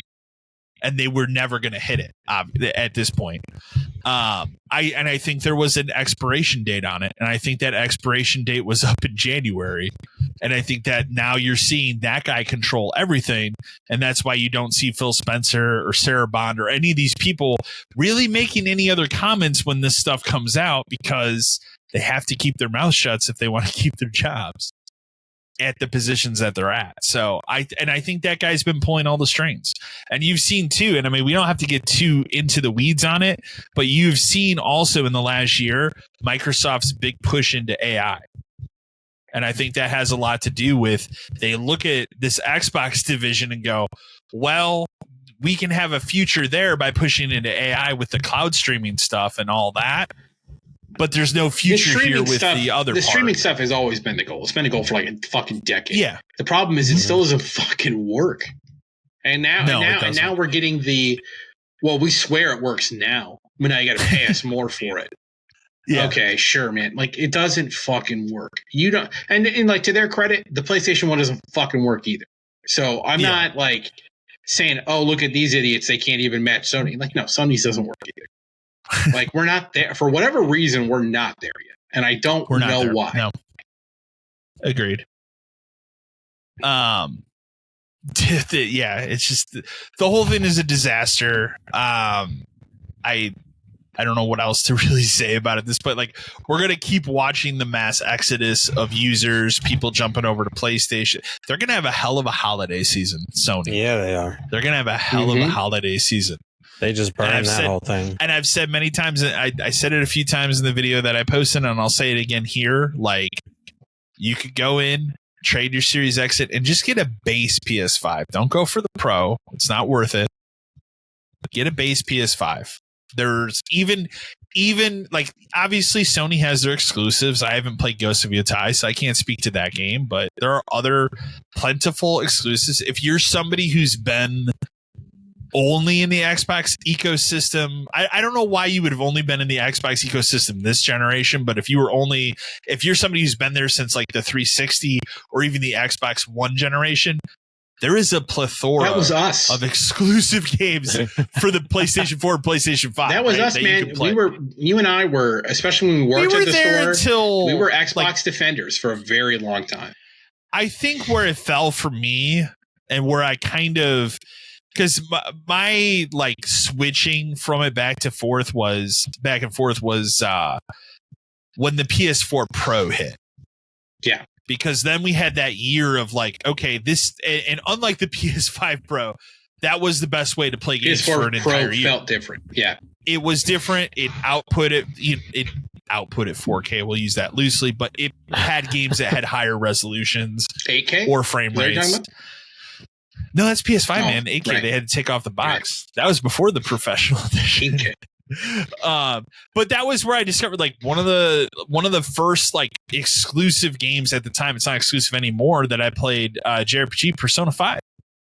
That wasn't on Xbox for years. So And that's an outstanding game. Final Fantasy. I learned over time that Horizon. Right. Remember, then Horizon hit, and then just through that, the original God of War remake. Not the sequel is okay, but that 2018 one is an excellent, outstanding game. Days Gone is another one. Like they really fired on all cylinders from like 2017 through 2020 in terms of first party exclusive games. So, whereas now, like, I don't know. There was I don't think I put in the news, but there was that IGN article that came out. Yeah. They were like, all these PlayStation exclusives feel kind of the same now, and they're kind of are. Like they're not wrong. You could also put in there through that like period on PS4, and now there's a great PS5 version. I should say like all of those games I mentioned pretty much have a great PS5 version to play too, but also the first Spider-Man game. Incredible game. Incredible game. So, but yeah, that's the other thing I'd say is like, do it now while you can get the most value for the system and get yourself a base PS5, even if you're getting a used one. That probably would be your best route to go anyways. And pick up a couple, used games or whatever. I mean, even it's so bad. It's so bad. Subscribe to PlayStation Premium, which is cheaper. It's so bad that even GameStop triple slammed them with memes on that Wednesday. A company that sells their product that is a specialty store. Like even they were like, fuck it. And they went all in on it. So it's not really going to help GameStop in 2025. No, it's not what they care about anyway. Dear God, no. No, but at the same time, it's like even they're dunking out. Like I said, even the hardest Xbox shills, the hardest Xbox influencers, they're out this week.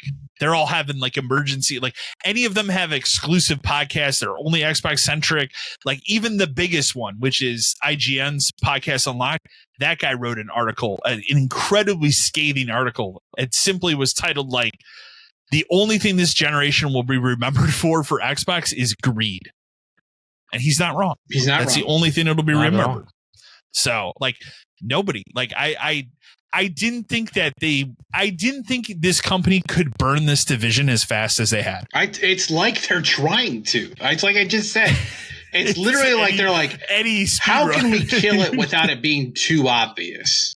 Mm-hmm. How can we, instead of just turning the service off, how can we get people to cancel it? Yep. It seems obvious now. That's what they're doing.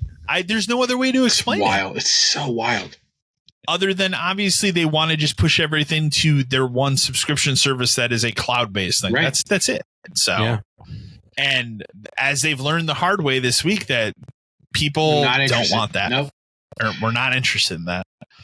The last little Xbox thing I'll throw in here, because this was announced well before all this stuff hit, but the price of that Xbox ROG Ally thing that we've joked about for months is $1,000. Garbage. It's $1,000, and they're out there trying to promote that it's sold out, but like they probably only put 5,000 of these things out. Right? There's no way they made it's enough. It's not going to be a high number. Not at all. For $1,000 for a device that is I'm not wrong when I say it is a streaming only device, right? You can only stream these games to it. It's not, you're not downloading them. I don't think so. So I don't believe so either. Man, just how many, like we've joked about like how many rakes this company steps on, but they just really went all in on nuking that division this week. So boy, we can let's get off the Xbox stuff and let's talk about, because this was the other big thing that happened. It feels like this happened 5 years ago because of all this Xbox stuff, but Sony had their state of play that's been rumored for a while. In fact, the last time that we recorded, I told Matt, and it's exactly what happened. I said, the very next day after we record this stupid episode, they're going to announce the date and time for the state of play. And that's what happened. Of course. Yeah. So we had to wait 2 weeks to talk about it. So, overall, I said, like, I don't think it was as strong as the last state of play that they had, but it was still very good. It was fine. Like, there's nothing like egregious about it. I think the last one was better because it finally made me feel like there was a variety. A path. There was a variety. There was a big surprise at the end with that Marvel fighting game, which I've watched a little bit. I don't know if you watched any of it, but they had like the Spider-Man gameplay and the Ghost Rider. Holy shit, dude. Like that game just looks incredible. I'm so excited for that game. But this one, it was just kind of like, okay. And then, and again, it was another one of these things where it's like, okay, well, that's next year. This is next year. That's next year. It is very much a 2026 showcase. You wish you would hope that the September state of play would be like, this is October. This is November. This is December. And they then never January. Played the Sony game, or they've never played the Nintendo Direct thing. No. They opened with they opened with what we all knew what they were going to open with because they had said before the show, but they opened with Saros, which is the like spiritual successor to Returnal. I think this game looks cool though. I liked Returnal. Yeah, it's not for everybody. And here's the thing: like this is just that game. It's a couple different things. It's a more expanded version of Returnal with a couple like quality of life improvements in a completely different environment. They're saying it's going to have this big story, but I'm not. I don't ever feel like roguelike games ever have a story I really ever give a shit about because it's all about like what's causing the loop and how do I get out of the loop. That's the whole fucking story. That's the whole point of it. Okay, it's kind of the only way you can build that story. Well, so if it's a time loop game, that's the only logical story there is. Yeah. Which in the game, I mean, but to all its credit, like it looks like phenomenal. They did lighting date this and stuff game. It's crazy. Yeah, they did date this game for March 20th. Another game for me in this showcase stole that though because it comes out the same day. Here's one final thing I'll say about Saros that I thought was funny is they brought up a thing where they said, "Oh, and other cameos in the game." Who do you think one of them's going to be? Oh, I know who you're going to say. I know who it is. Say it out loud. Alana there it Pierce. is. You said it out loud. Yeah, I know it is. Her boyfriend, non-boyfriend? Her not-boyfriend is in the game. She just did a stream with that guy today. Of course. They're not boyfriends and girlfriends. No, not at all. No. Not putting labels on that. But I just laughed at that like throwaway line because it's like, okay, so she's in it. I get it. No, I get that. It does look cool. Like I never played Returnal. I just don't know. That is on the plus, the premium thing. Yeah, it you might should be try one of those things where I just fuck around with it. It's very cool. Yeah. It's here's what I'll say. It's a very cool game. At the time it came out, I don't think it should have been a full $70 game. No, it didn't seem like it at the time. I think it should have been like if that game would have come out at that $40 to $50 price point, I think it would have been better received. So that's where I look at this game and I say the same thing. I'm like, I don't think I would buy this day one, but when it hits that $40 to $50 range, I would be in. So as we've discussed, every time we see these things, we have a dollar price that we put on them now. So, I mean, there's some of this stuff I can skip over that isn't that big. Like the new Disco Elysium game makes me realize that I really should probably play Disco Elysium. I have that sealed. I have it. And I should probably play that. Yeah, right. That is one I do have sealed. And that's what that made me think of. Like, yeah, I should probably just play that instead of worrying about this one. We got our confirmation. The next Microsoft game coming to the system is Flight Sim. Like you have to laugh that a game with 2024 in it is coming out in 2025. In 2025, sure. Right? They couldn't have like changed the name.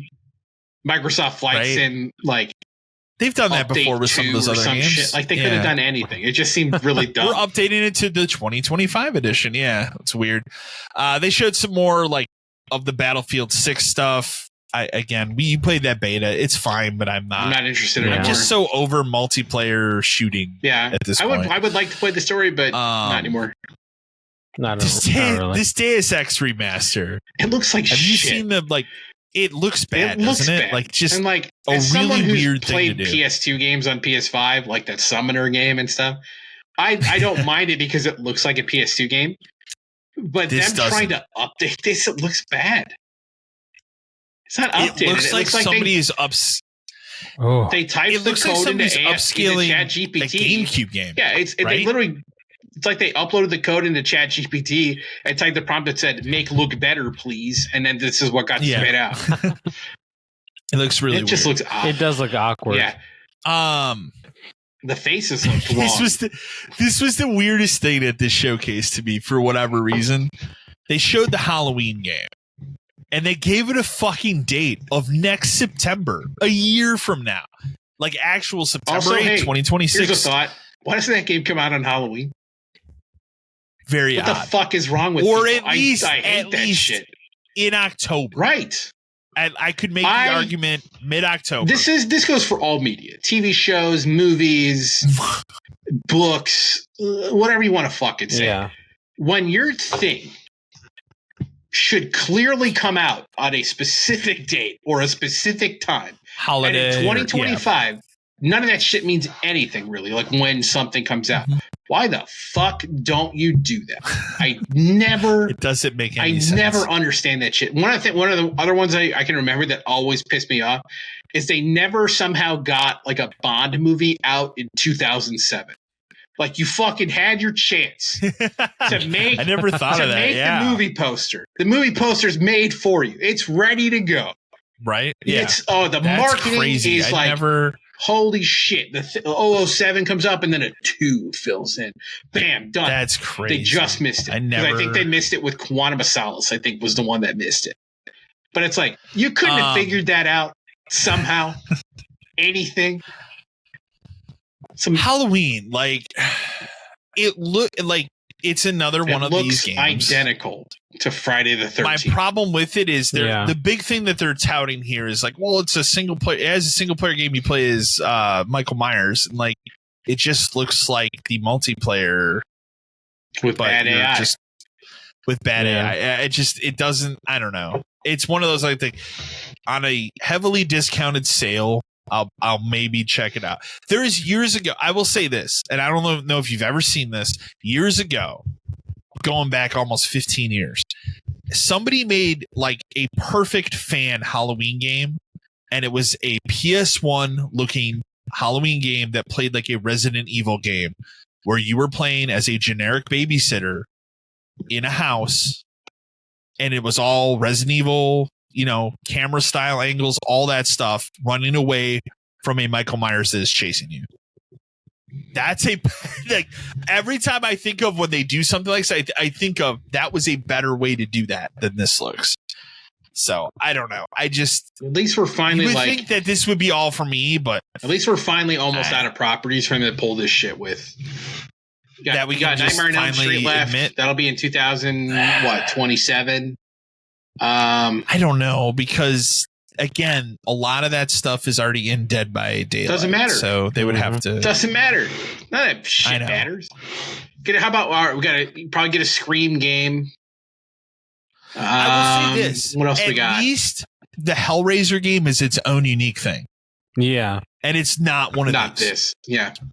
And that actually looks fucking cool as hell. That looks wild. It looks so wild. But yeah, so this is out. Here's I will give them a low credit because like September 8, 2026, I see they're planting that flag. They could easily delay it till October. You know what bugs me about this the most? So that Deus Ex game, the remastered, looks like it looks like shit.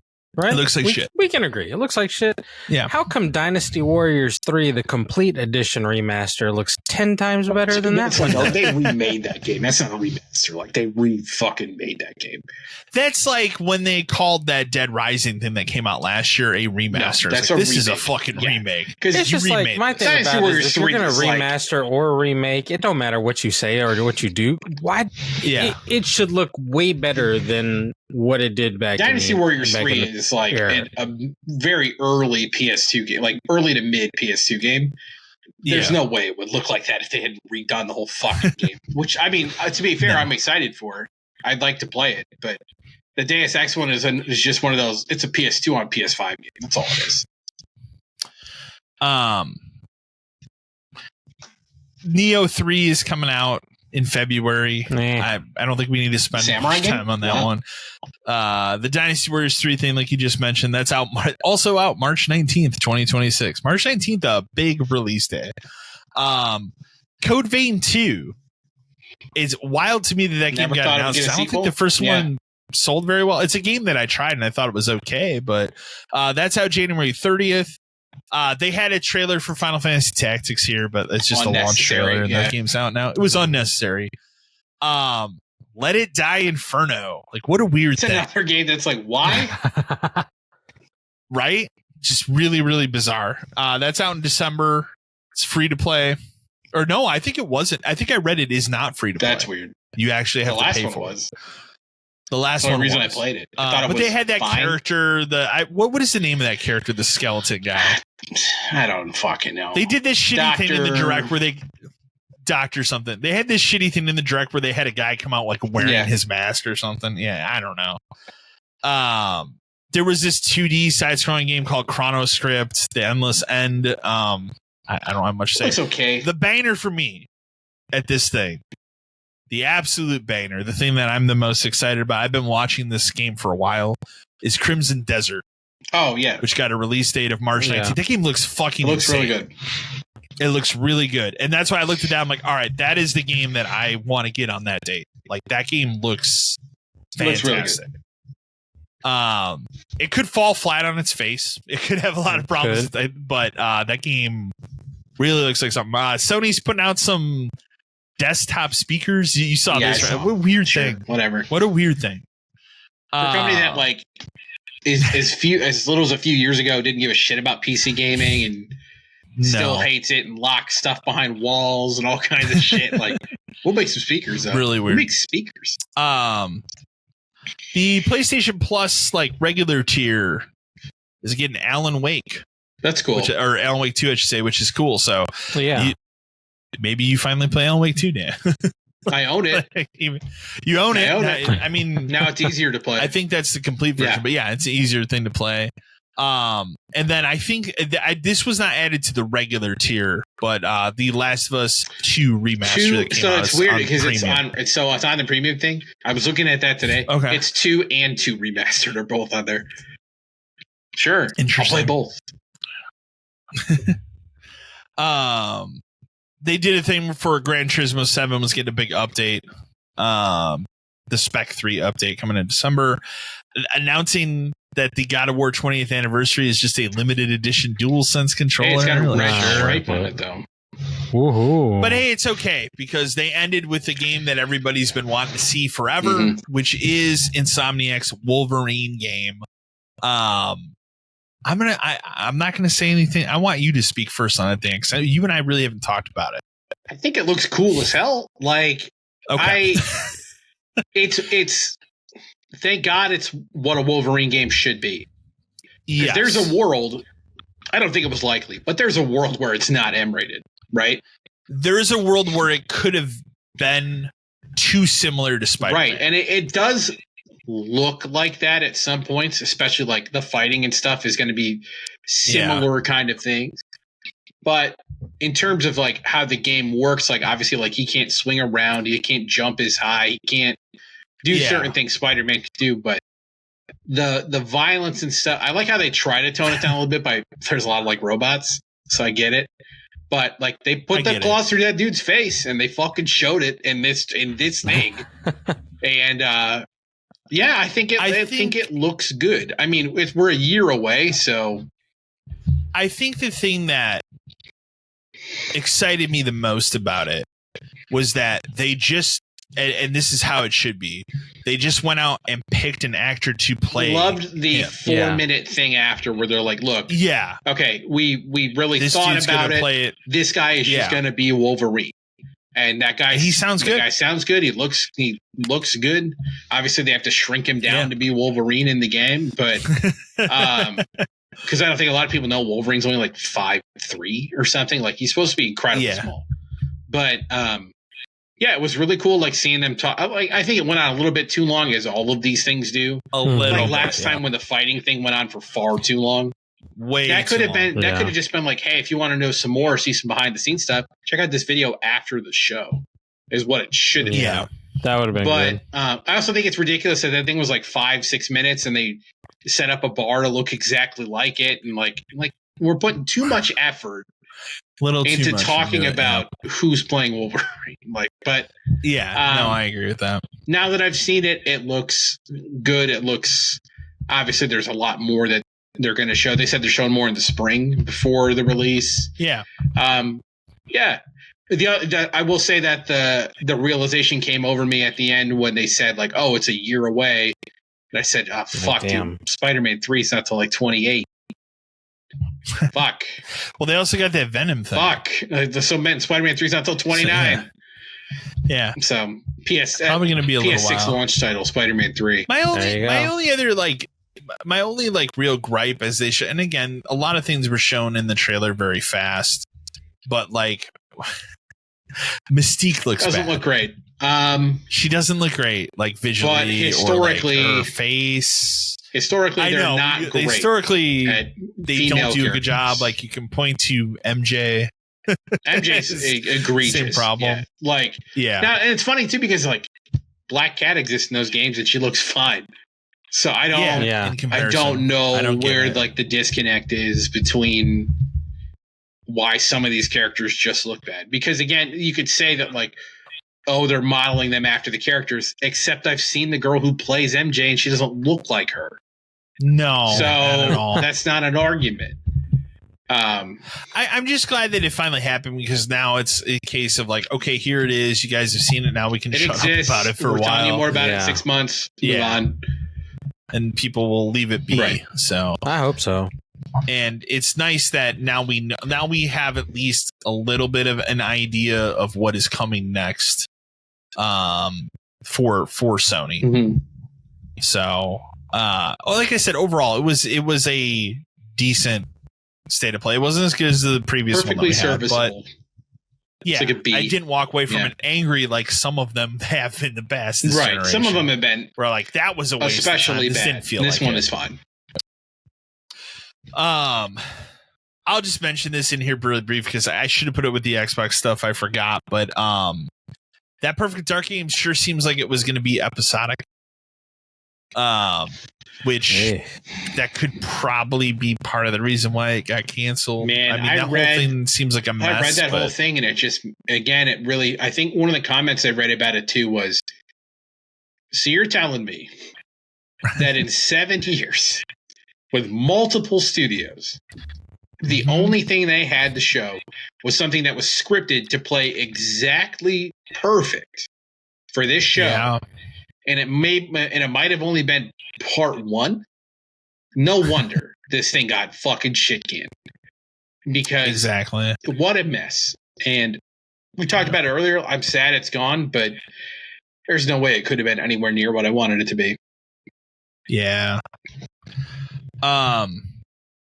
Mafia: The Old Country sold well enough to greenlight another one. I'm not surprised by this. I do think that putting that game at that $50 mark was a smart move on their part. And like I said, the last time we talked about it, when I finished the game, like I do also think, I definitely have problems with that game. I do think scaling it back somewhat and making it a more linear thing was overall better. The only thing I would say is, don't you think franchise. They need to stop going back in time though? No. So here's what Matt and I discussed, and you weren't on that episode when we talked about it. Here's what I want them to do, and I think this would be really cool. I want them to go in the future, but to the 80s. And I want it to be like Miami, like Scarface, like Colombian drug trade. I think that would be really cool. Not a lot of games have they have ever done any of them where like they did like mafia stuff like in Vegas in like the 50s and stuff? Like that would be cool. No, 50s, 60s. That's also another. But again, I want them to go a little bit further into the future. Not present day. I don't want that. But we don't need to keep going back. No, if I'm tired of firing World War I level guns. Like it's not fun. So I think that would greatly benefit them to do something like that, or like the Vegas thing you're talking about, or Miami in the 80s. I would say do like the early years of Vegas when that town is just starting out and you're taking That'd over be cool. And you're taking over land and you're running the city and think about the storyline you can make up that like like it writes itself. Easily. And then that way you at least have like better cars, better guns, more options and stuff. Like I told Matt when we were talking about it the last time we recorded, when I finished a game, the driving in the game is not good. And a lot of that has to do with you're driving cars from 1905. They weren't pleasant to drive. At least in the game, you can skip every single driving portion except for one. And that one is a chase sequence and it sucks. And it has a bad checkpoint. So, but yeah, I'm not surprised. I know it sold well and it sold well at that price point. So that was the smart move on their part. making sure it took me 13 hours to get through that story and get through that game. You could easily make another one of those, and I think that was more than fair for a $50 game. Is that where you think they what was it? That was when we were talking about the timelines as to where maybe they could insert one. Yeah, that's what we were. Yeah, that should be. I think they should move forward, but either Vegas, like Dan was saying, or 80s drug cartels, cocaine, that kind of stuff. So instead of going back, I'm tired of World War One. I'm tired like that era. We need to move past it. The one time we did, and the game. They made itself, a great game, but there was nothing else in it. The story was awesome. Yeah. Now, what do you think about putting it like now? I don't want to. No, I don't think. I think now runs into like a Grand Theft Auto problem where all it gets compared to is Grand Theft Auto, and it's never going to be as good. And that also is probably the one reason why they wouldn't go the Miami route, specifically because like what GTA 6 is. Yeah, exactly. But imagine if Mafia 3 had been story like linear. Much better. I think it would be big set pieces, and it was just like you play as Lincoln throughout. Well, remember how that game opens with that bank robbery? That was great. Shit. And that was awesome. The thing at the amusement park with like the crocodiles and shit was great. Yeah, like that game had really good set pieces in a great setting for a city. But it just when it came time to like you could drive around and do what you want, it's like this is fucking boring. Like even LA Noire. Remember LA Noire had a thing where it's like you could drive around and do whatever you want. That's fucking boring. But the story of LA Noire was great. Fantastic. Yeah, so, well, the other big problem with LA Noire is that even though it had different desks, they all were the same thing. Yeah, I didn't mind that so much. I didn't like how they kind of like forced you to. Well, now you're doing arson, and now you're doing this. It's like, I like the progression of like I'm a beat cop, and then I went up to the desks and stuff like that. But then everything kind of was like. Do this, and then it's a chase, and then do this, and then there's a chase, and it's like it's too much chase and stuff. I like just fucking investigating. Yeah. Speaking of rewards systems, Sony has updated their PlayStation rewards program, and people are not happy because it's also bad. Because Stars was kind of good, and then they were like, "Nah, never mind." It kind of was good because, like, I got 2 free games out of it for doing nothing. Right. I didn't try either. I would go on the app. I would go on the app every so often and just like accept all of the challenge things. And then if it happened while I was playing a game, then it happened. Whatever. Yeah. I don't care. So I think I got that Dredge game, and then I ended up getting Stardew, that most recent Castlevania collection for PlayStation. So. And Stardew and something else. That was cool. I didn't pay for those. So, but yeah, the new version, they're all they have things that are tied to getting specific trophies. There's also physical rewards, but the problem with the physical rewards is that the shipping for those are too high.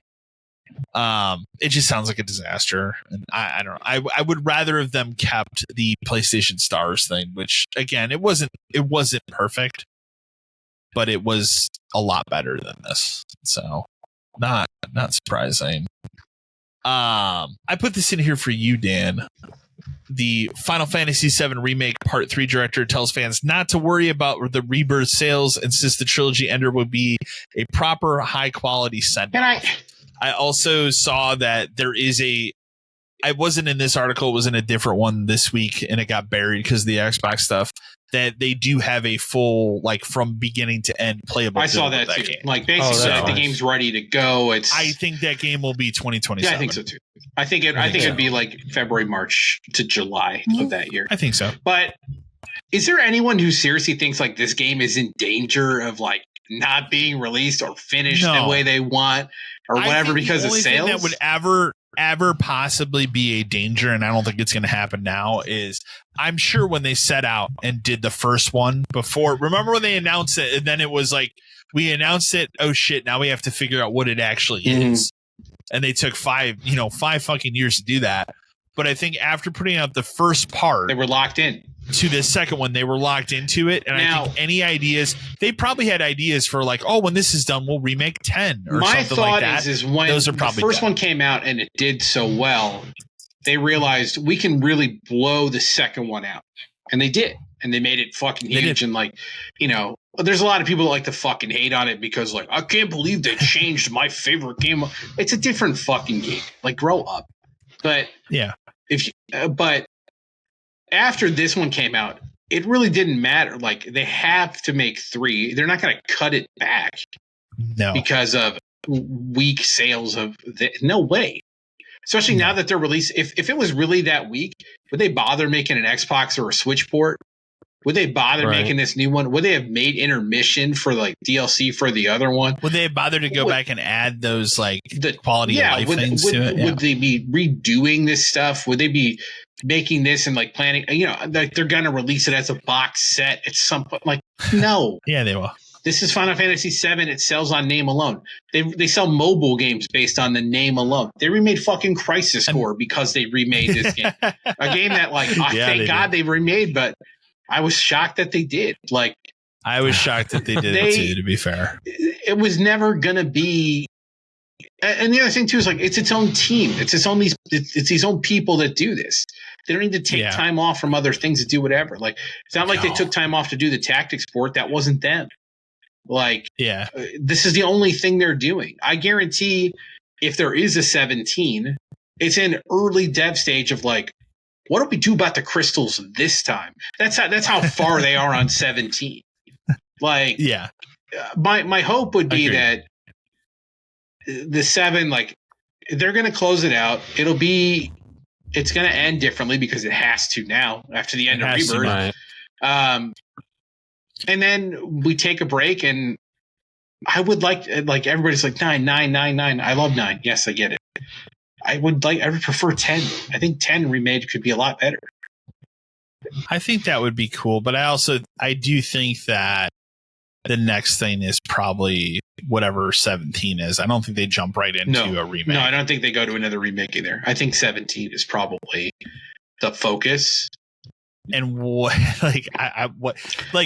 do you think 17 is? And like I mean, it's very clear that they took a lot of 17 thought on Claire. It's closer to 10 than any other Final Fantasy game because I would Claire and 10 are very similar.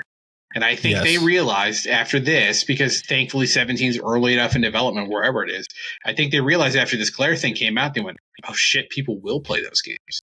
We've been so focused on 12 is an open map and you can program the guys to do stuff. And then 13 is more about like trying to make the combat more actiony, but still kind of active turn-based. And then 15 is just an open world and you can explore. Yeah. And 16 is taking 15 and kind of toning it back and focusing on a single guy, but really dialing in on summons and stuff. 17 really just feels like it should be like, what if we just went back and found like the best of like the 7 to 10 era of the turn-based action turn-based era. And we kind of like refined that. I think that's what I would want 17 to be. I want it to be parties. I want it to be 3 to 4 people in a group. I want it to be turn-based like this. I wanted to have like take some set of skill like Claire Obscure does, where they have like the dodging and the parrying and the jumping and all that stuff.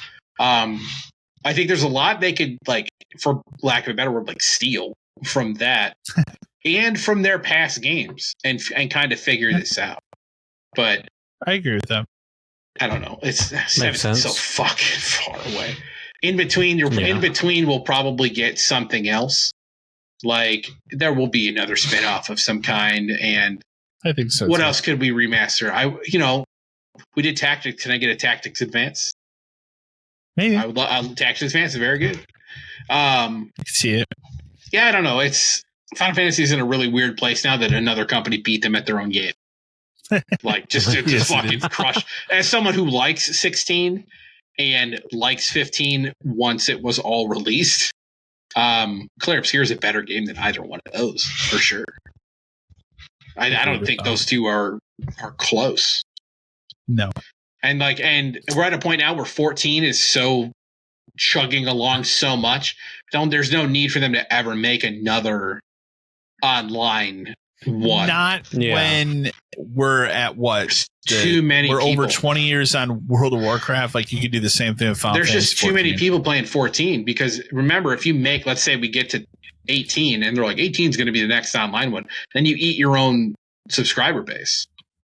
Mm-hmm. You know, people. I played 11 forever, and then when 14 came out and finally got good, none of those people play 11 anymore. I can tell you that. Remake Final Fantasy 11. That's what I want. There you go. Put that on PS5 and make it free. There make you go. it free. Come on. So just so you know that apparently the player count for Final Fantasy 14 as of Monday was 62,837 people still playing, like active players on that. At one time. Yeah, right. Like the Steam thing. Yeah, that makes sense. That's just on Steam. Makes sense. That's just on Steam. We're not counting PS5 players. Exactly. Actually, I mean, Xbox does have some players. And PlayStation, that game runs incredibly well on a PS5. Yeah, like it is optimized for that, which is nuts. Yeah, it didn't. I don't think ran nearly as well on PS4. As someone who played Final Fantasy 11 on PS2, I played an MMO on PS2. A lot of fucking people played that game on PS2. It was weird. I know. And then I finally got a PC that could handle it. And I went, oh my God. It's a different game on my PC. Boy. President of Nintendo of America, Doug Bowser, has announced that he'll be stepping down and retiring at the end of this year. Time to get out. Has named Devin Pritchard as his successor. I don't know anything about that person. I didn't know anything about Doug Bowser, to be fair. But I will say, like, of his era, which was basically COVID, because he basically took over right at the end of 2019. I mean, at that point you were being given the keys to something that was smooth sailing into the Switch 2, and now it's kind of like time to get out. Time to get out, because like who knows how the Switch 2 stuff's going to go. No, I know you've seen it, and I'm Matt, you've seen it too, but like every store I go into now that could conceivably have a Switch 2 has 5 to 8 of them. Yes. Even Target. I love it because Target even still has a sign that says like you can get one. Homie, I wouldn't worry too much. If somebody came in and wanted to buy all 8 of them. I'd probably, if I was managing the department, I'd say, yes, sir, cash your charge. It's like, if somebody coming in and wants 2 of these, sell them too. It's fine. There's not a shortage of Switch. There will not be a shortage of Switch 2s for holiday. No, I don't think so. Rumors that the new DualSense controller, which has been rumored for a little while, will have a removable battery. I say it's about time if they're doing it. I guess so, if only because I want to be able to swap the battery out once it dies, because I've had that to happen to one controller so far. But yeah, if you're a PS5 owner and you don't have that little stand next to it where you can just dock the controller on it, you're a lunatic, because that thing pays for itself in about 3 seconds. It does. Those things are insane. I have 2 controllers sitting on it at all times. I have one in the living room for the Pro or whatever that I've had forever, and then I have a Razer one that I put in here for. They're just so worth it. So it's so worth it, because those controllers will last. If you didn't charge it, a controller would last that for me maybe like 2 sessions of stuff. Yeah, but a removable battery will be nice just to be able to keep my controller alive, but that's when you just take it to GameStop. Especially if you buy like a specific color one or something that maybe they because my purple one was the one that died when the battery just wouldn't hold the charge anymore. So that was kind of a bummer. But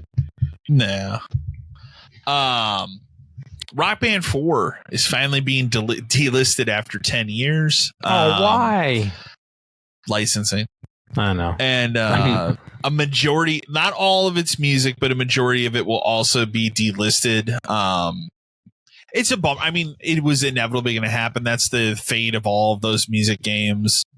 I mean, I have a insanely vast library of Rock Band music, like over 1,000 songs. I love Rock Band. Rock Band 4, in a lot of ways, was a step back from Rock Band 3 in terms of like the gameplay and everything. Remember, Rock Band 3 had a keyboard. And they removed that. Like, there were a lot of even quality of life improvements in 3 that are not in 4. Like, one of the really cool things that always bothered me, that for what I don't know why this didn't carry to Rock Band 4, but like, if you play a song that like, let's say you're playing a set list, one of the songs is a song that has a female singer. it would swap out like the avatar, the male thing, singer for the right. female. Like very cool. Doesn't do that in Rock Band. So 4. weird. Back to like Rock Band 2 days. Always been a huge Rock Band fan. Like I obviously, like everybody, started with Guitar Hero, but like the minute I discovered Rock Band, I never looked back. The only thing I hated about Rock Band when it came out was the clicky guitar. Yeah. The mushy, and the mushy guitar. The way around it for a very, very long time was just to use a Guitar Hero use my guitar. Explorer forever. The 360 era, that's all I did. Was like I collected those. Was phenomenal guitar controller. For the longest time, and I don't have this car anymore, but for the longest time in the trunk of my car, I had the Aerosmith kiosk guitar. I think I remember that. With the short, like, that's wild. USB. Yeah, because they were just going to toss it. And I was like, I'll just take this. But what a great era that was, though. That Rock Band 3 was the pinnacle. So, but I'm not surprised. Are we going to get another Rock Band? Probably not. I think that era of stuff is over. It's too hard. And even when they tried to, like, remember like when Rocksmith came out, Rocksmith was like, this is for the real people. It's like, okay, and that's a good idea. But the thing is like computers do most of that stuff now. Like, you know, you could just get a computer adapter and do it.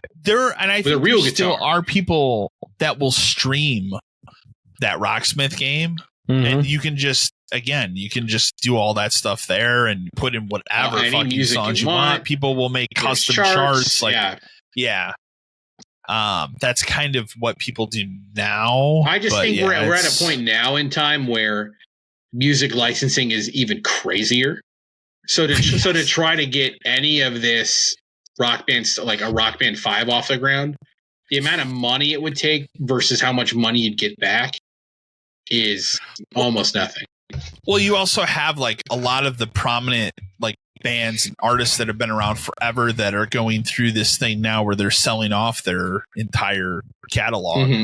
Yeah. And so then that makes a licensing nightmare for something like Rock Band. So that's like very common now. Yep. Like major bands, major artists are just like that have been touring for years are just like, I'm just going to do this. So because then they get an influx. Because then they get the influx of cash from their huge influx from their decades of work.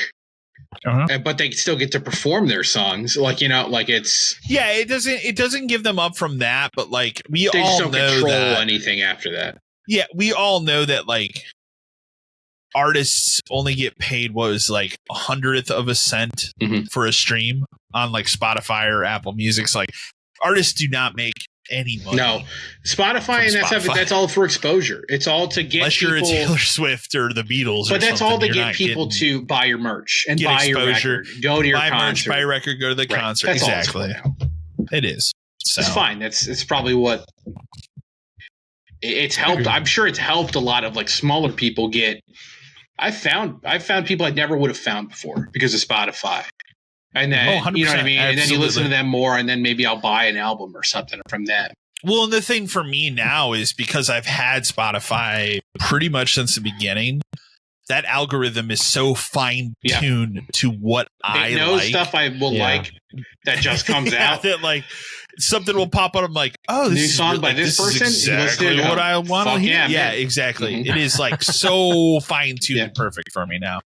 And that is a decade or plus of me using the service. So, and then our last news article, and again, I don't think this should surprise anybody. The Oblivion remaster is getting its physical release very soon. Actually, I think it's out the 13th, so like right around the corner. It will require an internet connection. So there's some stuff up in the air if it's going to be on the disc. What I would guess is that it's probably just for the patches that have come out for the game because there's been a couple stuff that, to fix some problems. I wouldn't be surprised if the game is on the disc. I think it is. I would be shocked. But yeah, I mean, that game kind of requires I wonder if you could start it without it, but I think for making it physical and making the point, and that was something that a lot of people were pushing for them to go, because like I will point out, like they are putting a physical version of this out on the Xbox, and it is a disc. They are printing a disc for this game on the Xbox, which is kind of crazy. Considering they own it, go and through don't that make physical copies of stuff. Yeah, I don't think they would go through that effort to then say, well, there's nothing. I also feel like this is a game that should be fine just existing on a disc. Like, there's no online component to it. There's no. I mean, I know that doesn't stop anything, but like for the digital version to have come out months ago, and for them to release a physical version this much after, why wouldn't it just be on the disc? Yeah. So I think the game is on the disc, and a lot of times I think when this comes up, they have to put that on there for any future patches. So, because otherwise you run into the thing where we bitch about limited run all the time, but you will run into that thing where then they have to really walk something back and be like, sorry guys, this game does because they're committed to having the full thing on there. Yeah, exactly. Okay. So it would not make sense for them to go through all that effort to make a physical Xbox copy of all things and then be like, well, nothing's on the disc. What would the point of that be? Yeah. So that concludes news though. We can go through our game recommendations. I picked The Evil Within 2, and like I said, I'm going to be streaming that on Sunday. When that game came out, I had a really good time with it. It was a vast improvement over the original Evil Within, and it's a different. I think it's almost a completely different game. Yeah, like the story of the first game was very convoluted, and the story in this sequel was very much like more streamlined. There was a plot. Yeah, yeah. And I could tell you the guy that the Shinji Mikami, very much huge fan of Twin Peaks, and at the time huge fan of that Hannibal TV show, because that game mixes those two like elements really, really well. So that it was a tremendous game at the time, and I think it's gonna be a lot of fun revisiting it. And it has to be like ultra cheap on the Steam sale right now, I would imagine, and any of these marketplaces. So I see that game go cheap all the time. So I don't know if we'll ever get an Evil Within 3. I'd love to see it, but I don't think at this point it would happen anyways, because he's not even at that studio anymore, Shinji Mikami. So what about you, Dan? So I picked a good one for two reasons. Number one is I found him the other day. And so I picked the Xenosaga trilogy, which, have one of them. Yeah. I mean, not easy to find by any means these days. They're not easy to find. But like, Cal, did you ever play it? Okay. No, I have never played it. I know what they are. Before, I've seen parts of the first one. Okay. So they are. It's a phenomenal like RPG series in terms of like the plot and like just the story. I will say it is very, very, and as someone who is not religious, it's very religious undertones. Like it's brought up constantly over and over to the point where some guy might be Jesus or God. I don't know if you ever. You got to give me some credit because this is like 20 years ago, but I don't recall how it ends. I remember the first game a lot, and like a big thing about these games is like they have incredibly long cinematics.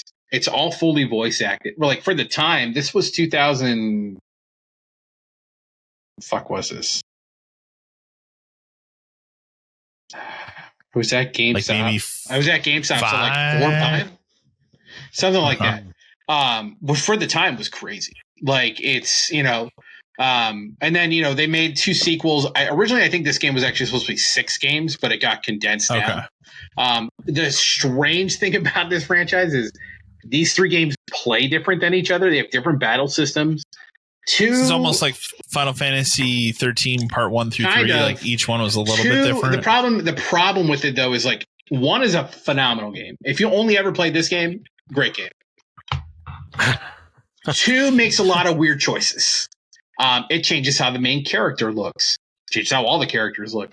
It gets rid of like the buy-sell system. It completely changes the battle system. Like it's such a weird like. After you play the first one, I just wanted more of the first one. I wanted to play 40 more hours of that. And this game's like, nah, go fuck yourself. We switched it. And you're like, okay, but it furthers the story. 3 is they changed a lot of stuff back to the point where it's written on the back of the box. Like, hey, by the way, buy, barter, and sell is back. We changed the battle system to be more like the first one. Like they literally like apologize for what they did in the second game. It's kind of funny.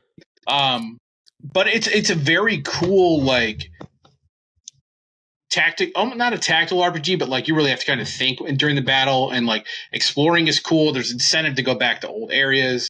The plot is cool. Like the cutscenes are great. It's crazy to me that there's not even like a PS2 to PS4 or 5 version of that. Would kill to be able to play these games again on PS5 because I get trophies. Oh my god, trophies! This game, Xenosaga 1 trophies, I guarantee would probably take 100 plus because there's so much extra side shit that you never ever have to even like think about. There's these things. There's these things in the game where there's these like you'll find red doors like throughout the game, and you need a certain thing to open them up. Some of them are in the very beginning of the game, and you don't get the key for them until the fucking end, and you have to go all the way back. But it's cool because like they lead to random boss fights that you would never see, random like items and stuff. And the other reason I got really back into like, I should see if I can try to find these is our boys Weiss TV on fucking YouTube. Oh, he uploaded like a week ago, and I happened to catch it live, like in the middle, a full 26-hour run of Xenosaga. First game. So I was like, fuck, I want that game back so bad. And the only hope I have for that is these are published by they're made by Namco. Because remember, because she's in Project Cross Zone. Yeah. Soul Calibur 3 is coming to that thing. Who makes that? Namco. Fair enough. Maybe. God, these 3 games. You just give me the first one. Fuck this. Fuck the 2 and 3 here. And the thing, like I said, it doesn't even have to be a remaster of it. Like you just put it to PS2, PS4. It still looks like if you go watch his thing. The other thing I think I saw was a couple months ago on PC.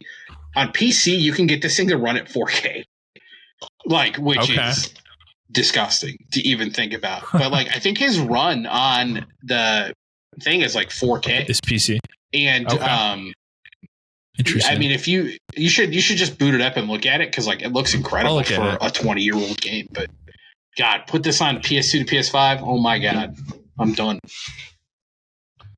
By you, Matt? I said Vampire Survivors. I don't remember if any of us have said that, but I mean, hell, we talked about it earlier. The whole game plus DLC content, maybe $30. I played through that entire game twice for the trophies on PS4 and PS5, and I sometimes think about playing it again. It's just a lot of fun. Like it is entertaining, and at some points can be overwhelming. But like once you get that right combination of weapons for whatever you're working. Just works, man. It just clicks. You know what I mean? So that's a great game. Perfect. It's also like the perfect like podcast, or like if you're listening to something or watching something on another screen or TV, it's a perfect game for that too. You know, while I'm thinking about it, I'm actually going to see exactly how much everything would cost you now if you're doing that. So we'll continue, but I'll let you guys. Well, while you're looking up, the other thing I was going to say, and it's more of a recommendation for you to go look at this if you haven't yet. And I know I texted you about it earlier today, Dan, that Parasite Mutant game. Oh, yeah. Did you look at that? I saw it's just it Parasite Eve. Like a couple days ago where somebody was like, will Square ever make Parasite Eve again? No, but these people basically are. It looks insane. Well, because remember when they made that like third birthday game that wasn't a Parasite Eve game to start with, and they just crammed it in there? No. Because it's not a Parasite Eve game. It involves like down to swapping the person bodies. you play as just looks like I know. that character. It's a copy, which is fantastic. It looks awesome. No, it's out sometime next year. It looks incredible. There's a trailer they just put up. That game. I don't think because of licensing issues and stuff you'll ever get another Parasite Eve, but this is that. Like very much so. That made me very, very excited to check that out. You, Matt, do you got the price thing? You're still calculating it up? $9.70. Does that include the Castlevania DLC? Dude, that is with every DLC right now, because right now Steam has the whole bundle, which has all the DLCs. Even without the discounts, I think it's showing, around like, $12.75. Okay. So it's $9.70 for the game and all the DLCs. Like, you guys, come on. You guys go to Starbucks and buy a coffee. Well, and the for thing that is, much. too, like, to be perfectly fair, a lot of those DLCs, like, you don't even need. Some of them are just like dumb little like crossover things. There's only like 2 major ones, and that like even have trophies, and then the rest of it's all like free updates. Yeah, it really is. Like, dude, just do yourself a favor and go buy it. Super cheap. Come on now. No, that's definitely worth it. We can kick over to movies. I've only watched one thing in the last 2 weeks. I was mentioning you do, and I'll mention really quick before I get to it. I have been, after a couple seasons of not watching it, I went back and trying to catch up on It's Always Sunny. And I will say I'm on the current season right now that just ended like maybe a month ago. It has been like exceptionally good season of that show. The one right before it was the one where it clearly like someone in that group wanted to go to Ireland. And so they filmed like half of that season as like a 4-part story in Ireland. Is okay. But like I could tell it was almost like the Adam Sandler thing of like, I want a vacation. Hey, we just want to take a family vacation to Africa. Let's make a movie around. Like it seemed kind of like that. But this current season has been exceptionally funny. So, but I watched Fantastic Four, which is out on streaming now. And what I'll say is like, overall, I thought it was fun. Yeah. I have my issues with it. Some, like probably my biggest issue with it, which seems crazy to say this, and we were talking about it the other day, is I feel like it's too short. It oddly is. Yeah. Like, obviously, I know that movie probably had a lot of editing and re-editing and stuff because of everything that's going on behind the scenes with Doomsday and all the other Marvel projects. I assume there was probably another 20 minutes of that movie somewhere that got cut because it just moves. And we were talking about it's almost like the Ghostbusters Frozen Empire problem of like they build Galactus up for 75% of that movie. It's this threat's coming. We need to prepare for it. Let's figure it out. And then when he finally shows up, it's not very long until he's dispatched. Not at all. So, I think that as far as like the family dynamic, they nailed it in this movie. Like all 4 of them feel like a family unit. They all play off of each other. Genuinely feel like well. They'll give a shit about each other, and like it's not as far as their individual performances. Like I will be that guy that says I don't think Pedro Pascal is a good Reed Richards. He's serviceable here, and I think that's because he is a very good actor. But I don't think. I think the problem I had with his character was I don't think he was ever confident enough in any decision he ever made. He didn't seem like it, No. and that's he was not very Reed like Richards. I don't know, like. Reed is very like, I don't want to say like absent-minded professor, but he's very much like, I know the science, I know this to be true. Yeah. Like I'm going to take charge and I'm just going to get this shit done. There's a higher level of confidence. They flipped it in this to where it's more about her, which is fine. But they made him take a back seat. Kind of has to be given the story. Right, sure, and it's fine. Yeah. But they made him take kind of too much of a back seat. And then they also don't explain things like Johnny is Johnny, and he's meant to be kind of like the lovable goofball idiot, for lack of a better word. But he can somehow crack this alien language from like 2 sentences. That was a little much. Like I would have preferred if he had he sat at a computer and he fed it stuff and he was learning off of that. But he just listened to a record of it. He figured it out. Yeah. So there's definitely like some. But I also think like that guy's performance is Johnny, and the guy from the Bears' performance is the thing. Even though I think his CG looked bad, his performance was outstanding. Yeah, they were great. And I think the 2 of them really outshined Pedro Pascal. They did, too. And that did help his performance. I cared more about like Johnny them being funny and like goofing on each other and like all that kind of stuff. I also did, and I thought she was good. You know where I know where another 20 minutes is gone from is Ben's relationship with the chick. Like, there's clearly a shitload more to this, like a lot. That they were playing something up for it, and then nothing happened, and then it was strange to me at the end of that movie or towards the end that he'd go visit her. I'm like, but you've had no conversation or anything, so I agree with you that there were probably scenes that they caught that they got rid of. It makes no pacing sense or whatever, but it's like you can't cut the middle if I have the beginning and the end. Yeah. So, I love the retro futuristic look of that movie. I think it's so cool, but the CG is bad to the point that there are a couple shots at the end part of that movie when Galactus finally comes to Earth. And the problem is too, is like he's walking. He looks around. great. He looks great. And I learned today, I didn't know this. I learned today that a lot of him was not actually CG. It was that guy. Yeah. In that and it's the guy from Final Fantasy 16. Yeah. Yeah. I think I told you this, but that guy is a voice of a new gun in High on Life 2.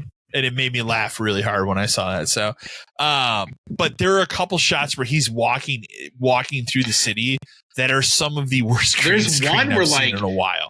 It didn't need to be it, but they're like it's like them standing in front of a clear like fake background. Yes, and it looked like horrible. Yeah, the babies sometimes, we don't get babies right ever. No one ever gets babies right. No, please, no. They had a real baby as much as they could, but no, and that was the thing. Like when that kid was first born, the CG was horrible, and I laughed how quickly they switched to a real kid, and I'm like, no, I get it. Like, I 100% understand. I also say like to get somebody who's a really hot an upcoming actress right now, like Julia Garner, whatever her name is. She was could have been anybody. It could have been anybody. She didn't have many lines. She wasn't in it very much. She was in it very much. Could have been anyone.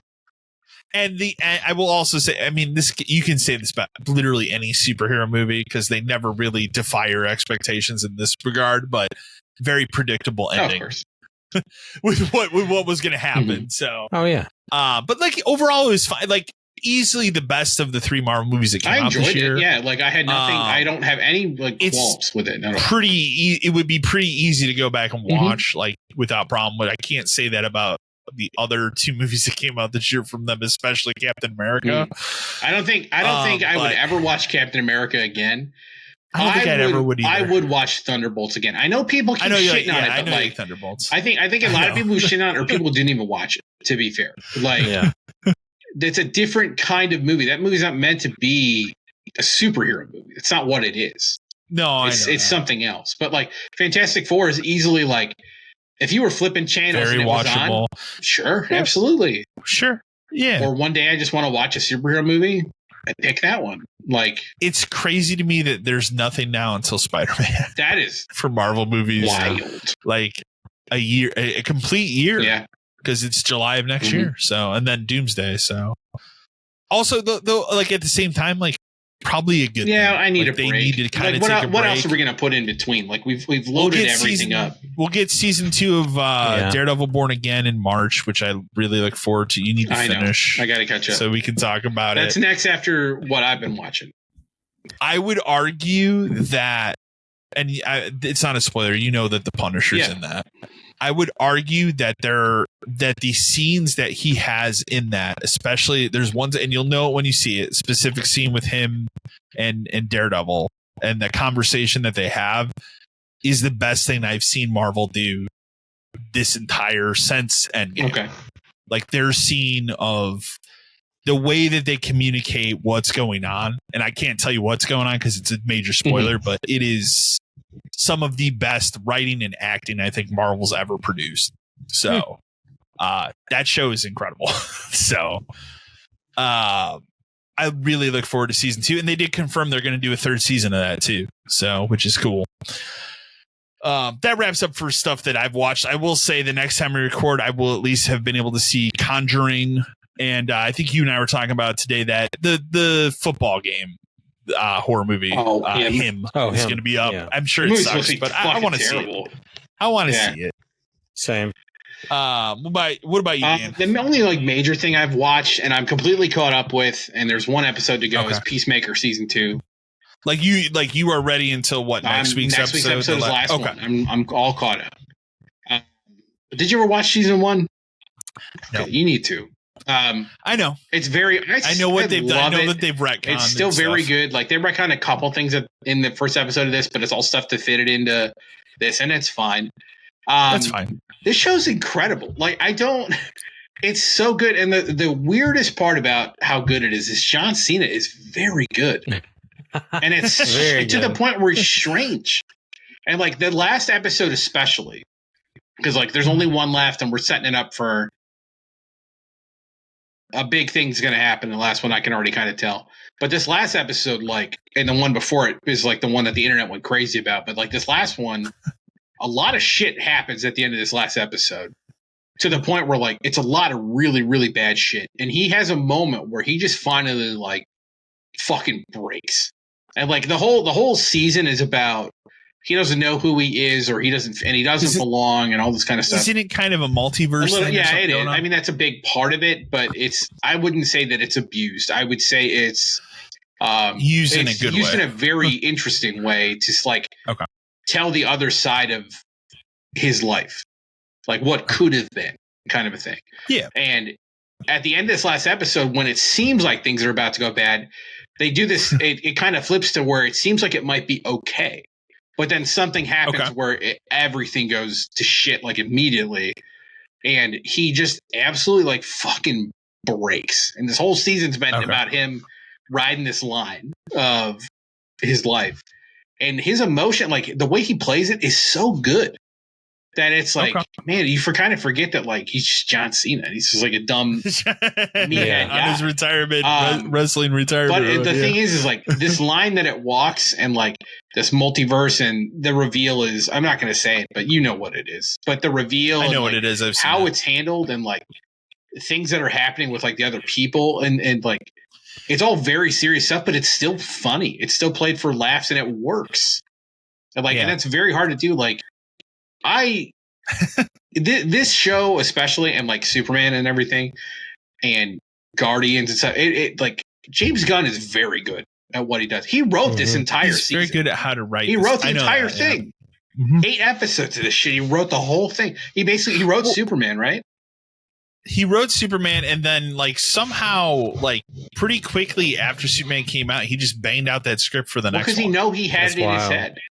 He had it in his head, and I do think a lot of that movie was probably already. They do cool little. Some of the episodes of Peacemaker have this cool little like 5-minute, 6-minute thing after where they're kind of like talking to the actors and him about like what's going on, and he's just like, yeah, he's like, I took this one little small like throwaway thing in the first season of Peacemaker, and I just thought like, what if it was this, and like, bam, that's the entire fucking season, and it fits in, and it fits in with Superman, and it fits like. The smartest thing DC ever did was finally just say, fuck all this shit. James Gunn, you're in charge. And just do it. And so far, I think it was a smart idea to have him take Peacemaker over season 1, very good. Superman, very perfect. No, very good. Then Peacemaker season 2, very good. Like, I'm excited to see more of what he does.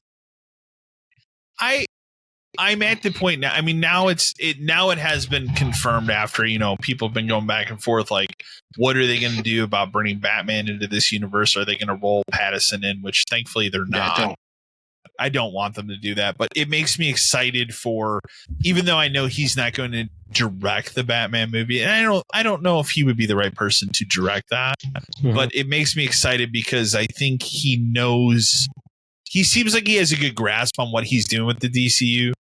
And probably knows how he wants that character to play off of Superman and stuff, because they're not gonna waste time when they introduce Batman into this universe having them meet. No, and he does cameos and stuff, but he does them in a way where like they don't feel like overly forced, and they feel like they fit. They feel like they fit what's going on. Like there's been a couple so far in Peacemaker 2. I know what the big one, and then there's a small one which is related to that.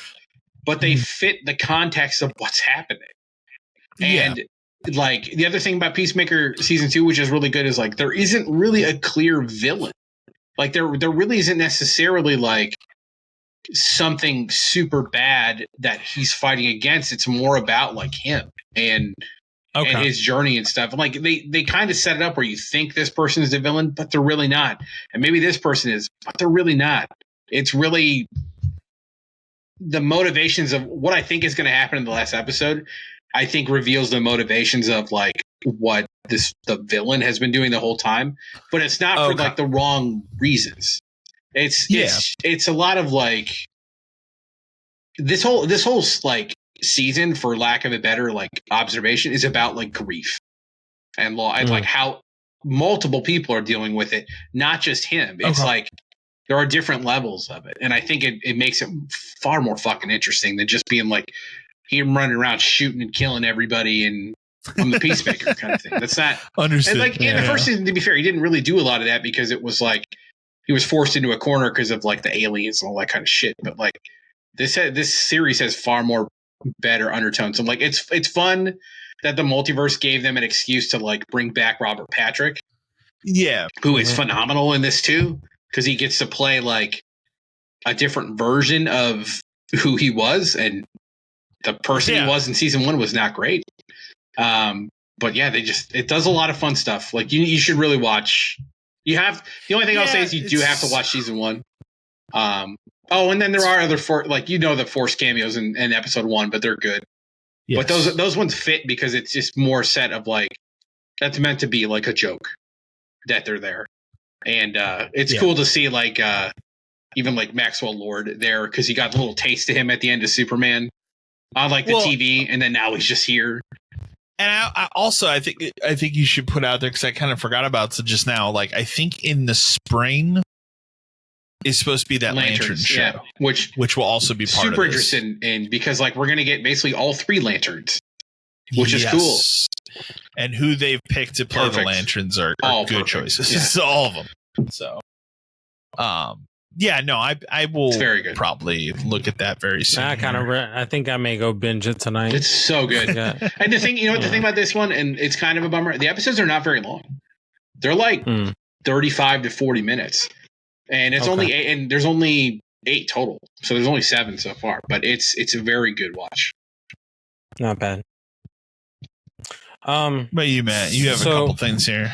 I watched some really bad movies this week, and I'm just going to breeze through them. First one was called Takeout. You can find it on Tubi. It is about 3 coworkers that work at a remote diner, and they think that one of their customers is a serial killer. So what happens is the main character is struggling in life. She's got a bad parent she's dealing with. She's showing up late to work and all that. And then you have the manager who's kind of the hoity-toity girl, always kind of stuck up and wants to do everything perfectly. And then you got the chef who's, of course, out of prison, needed work, became a chef kind of guy. Because that's what apparently all chefs are. They used to be prison workers. That's what we're leaning towards.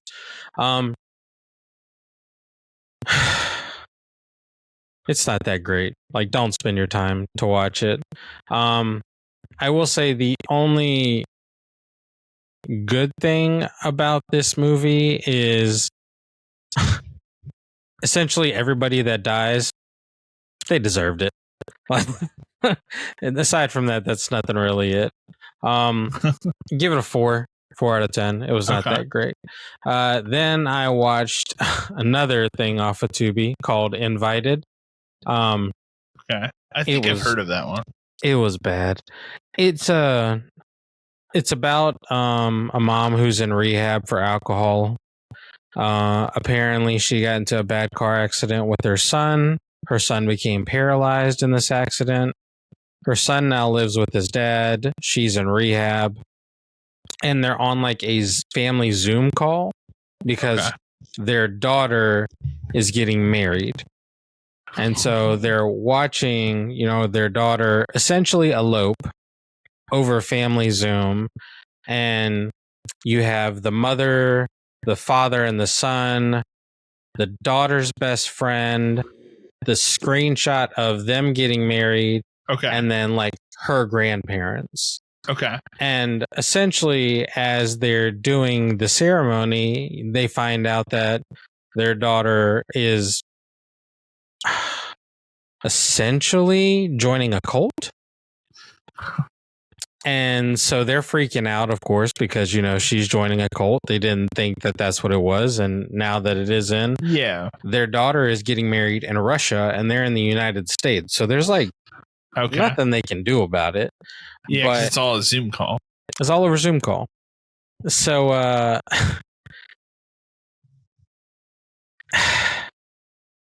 sounds like an okay idea for a movie. It wasn't. And so that's where I go. That's what I was about to say. It wasn't a bad setup. Mm-hmm. I just feel like the acting is what kind of took me out of it. Like the grandfather and the grandmother were kind of annoying. The dad seemed kind of oblivious. The grandfather was kind of a douche at some point too. Like he was just his character is probably the worst one to listen to. Okay. There is a bit of gore in this. I wasn't expecting it, but it actually is pretty wild what they decide to do at the end. It's not horrible. I definitely say it's better than that Takeout movie. From what I saw, it's actually available on YouTube for free. So if you're on YouTube, give it a watch. It's not bad. It's not horrible, but it's not great. I think if they took that idea and redid it with like a bigger, maybe like better actors and a little bit of a bigger budget, they might be able to do something else with it. But yeah, that was it. And then I watched this movie called Life of Bell. It's horrible. Just don't even spend your time on it. It's I give it 3 stars out of 10. So it starts off. It leads towards surveillance footage. So like it reminds me of Paranormal Activity. Everything is shot from the eye of the little girl because her parents gave her a camera so she can essentially start a YouTube channel. The only thing about it though, it's like the dad goes off to like a business trip. So it's just mom and the 2 kids, a son and a daughter. The problem I have with this is over the time that the dad is gone, you can kind of tell from the phone call and the conversations he has with the mom, he's kind of like, there's something going on. But then he's like, every time he's like, yo, I can come back. She's like, no, don't come back. It's okay. It's all right. It's okay. But in my head, I'm like, no, if I called my wife and my wife was sounding really weird, regardless, I'd probably be like, okay, well, I'm coming back home. I'll be there in a little while to see what's going on. Yeah. The whole setup of this movie doesn't pay off to what's happening. Okay. So it's weird because essentially what happens is the little girl goes missing and nobody knows what happens. The mom ends up dying. The father ends up dead, and the little son ends up dead. Okay.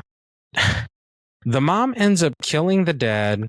She ends up killing the son because she's hearing all these voices. So you think it's leaning towards the paranormal thing, yeah. But I don't even know what happens. Okay. Like at the end of the movie, the mother is lying face down on the living room floor. The surveillance cameras are watching the daughter in the living room essentially say, no. And then this dark, shadowy figure pops up next to her, and then the girl just disappears. Okay, so they tried to pull maybe a supernatural thing, but they just don't explain it. I don't even understand what happens because throughout the entire time that the mom is hearing these voices, there's nothing to actually signify that it's paranormal. Okay. There are no shadow creatures anywhere. There's no doors popping just open until the very end, and that's probably because it's a low budget movie. So it is horribly low budget. Okay. But yeah, don't waste your time. And then I watched a Lifetime movie called Abducted by Teacher. Hey, listen, man, don't knock it. Sure. All right. And apparently, tell me this was the best of the 4 that you watched. No, This was not. This was called Abducted by My Teacher. It's the Elizabeth Thomas story, and I had to read about it to see what happened. But apparently what happened is, I think it was back in 2017, this girl gets befriended. So this girl starts school. She's like 14, 15. And this is her first time going to school. So she's been homeschooled up until this time. And her first year in homeschool, she gets befriended by her teacher. Really nice to her. He compliments her. But this thing starts off like really weird because it's within like the first couple of weeks he's met her. And one of the first things he says to her is he's like, you're an amazing girl. I bet you look great naked. Red flag. Like that. That's an immediate red flag. That's an immediate red flag. And you can tell by the girl's acting that, basically it's like it is a red flag. But she doesn't like lean into that red flag. She kind of like the teacher essentially, just keeps complimenting her, talking her into it. And then she just continues to go along with him. From what I read, the girl who the story is about is the one that actually produced this movie. So it is interesting when it comes to like how everything works, but its execution just wasn't really done well. And it's actually kind of weird because the guy who plays the main character is Michael Fishman. And that's the dude from Roseanne. He still looks like the kid from Roseanne. It's really fucking creepy because essentially all he has is like a beard and a mustache, but it still looks like the same kid from Roseanne. Still looks like DJ. Still looks like DJ. So the whole time I'm watching the movie, I'm like, damn, DJ is tripping. All in all, like the original story of the movie is a very interesting one to read about. And when she talks about her stuff, it's interesting to see. I just feel like the movie itself just was poorly executed. I mean, out of the four, I would say Invited and then this movie would probably be the two to really waste your time on if you want to waste time on something. But you probably don't. But you don't. If you got better shit to do with your life, just don't do it. Don't do it.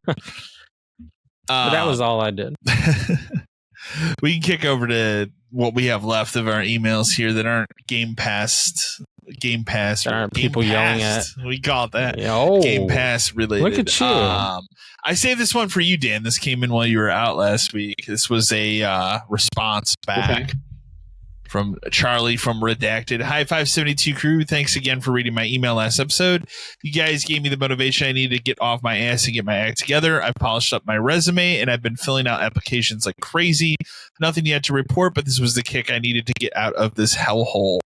And you are completely right. Whenever the CEO decides he's done, he's going to shut this company down completely. I don't think I would get any kind of severance at this point. Thanks again. Great job, Charlie. Another success story. Well, yeah, again, it's going to be, he's going to flip a switch and just, people are going to come into work and realize they can't log into the computers. The computer doesn't have a connection. I see that. I'm going to call support. Do you think it'll be a shitty message like that one day we walked in and it was like, call your district manager? We've told that a couple times, but man, what a fuck show that was. I called you because I'm like, what is this shit? I was either I don't know. Closing or I was not there that day. So it must have been probably I sent you a picture of it and I'm like, it must have been like a Wednesday trash? Or something that happened because it would have been a day where I either closed or I was not working. Well, I remember telling you, I ain't calling the district manager over this. No, and then did I even? And then he was mad that nobody called him. Yeah, it's like I don't. But yeah, it's going to be one day they're going to walk in and they're going to realize that man, I can't clock in and I can't log in and it says there's no connection and I'm trying to call the customer service number, but it just keeps ringing forever. And then there'll be a thing that pops up on Kotaku.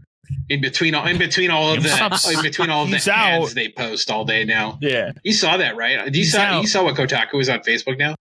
Every other post they make is an Amazon ad. Can you believe this is 95% off? It's like, oh shit, what happened to you fuckers? I'm not surprised.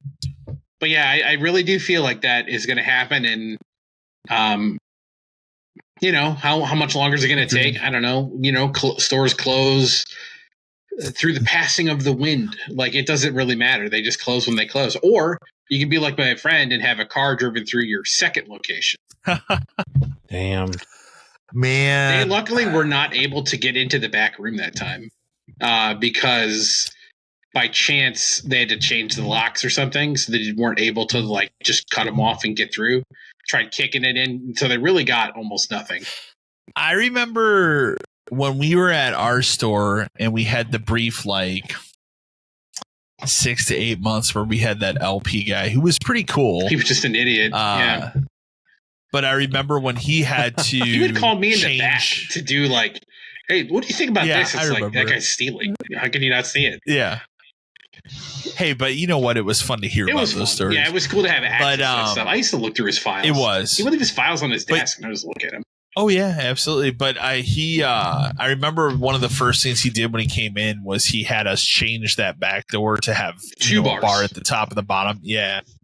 Because people at the time were going around stores and cutting out the bottom and then crawling in. So yeah, that was whatever. I mean, if you want to have 2 bars, okay. I never had a problem with any of the stuff they wanted us to do. But again, it's like somebody wants the stuff in the store, take it. Like, I don't want it.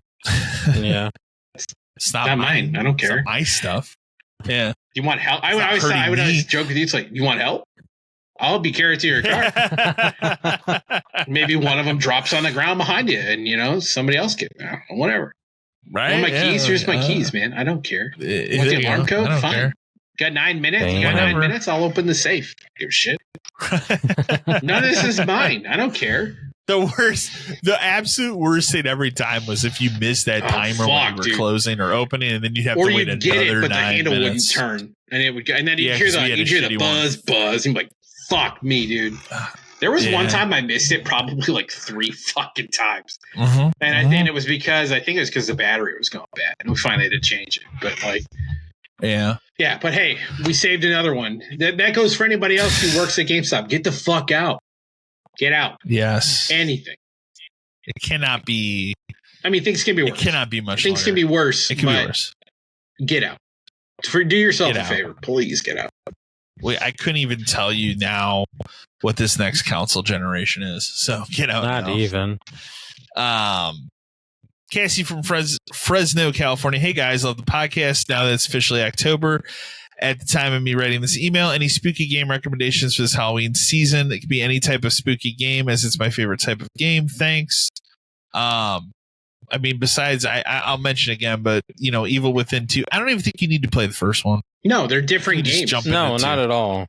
I would recommend that. One I was thinking about today that I liked the little bit I played of it, but I need to go back to it if you want throwback to Resident Evil style games, but more recent would be that Signalis game.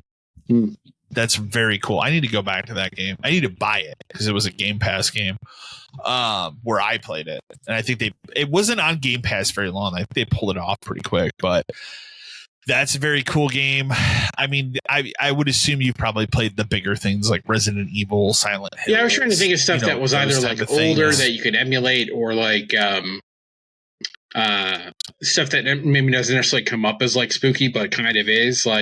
Control, I think, is a good fit where there's weird stuff in that game, and it's definitely weird shit happens. And I would also back into that Alan Wake 2 specific. Alan Wake 1 is very much a game of its time. There are some creepy elements, but it's very much a game of its time. Whereas Alan Wake 2 is fucking wild, and it kind of works both in the sense I would say play Control first. Yeah, but Alan Wake 2 not only works as a follow-up to the first Alan Wake, but also kind of as a sequel to Control in some parts. So that's why I would say play Control first. If Control you're definitely has more that this shit's weird fucking vibe. It's just the whole weird, time you play and and if you look into it and you really explore and take it in, it gets fucking weirder.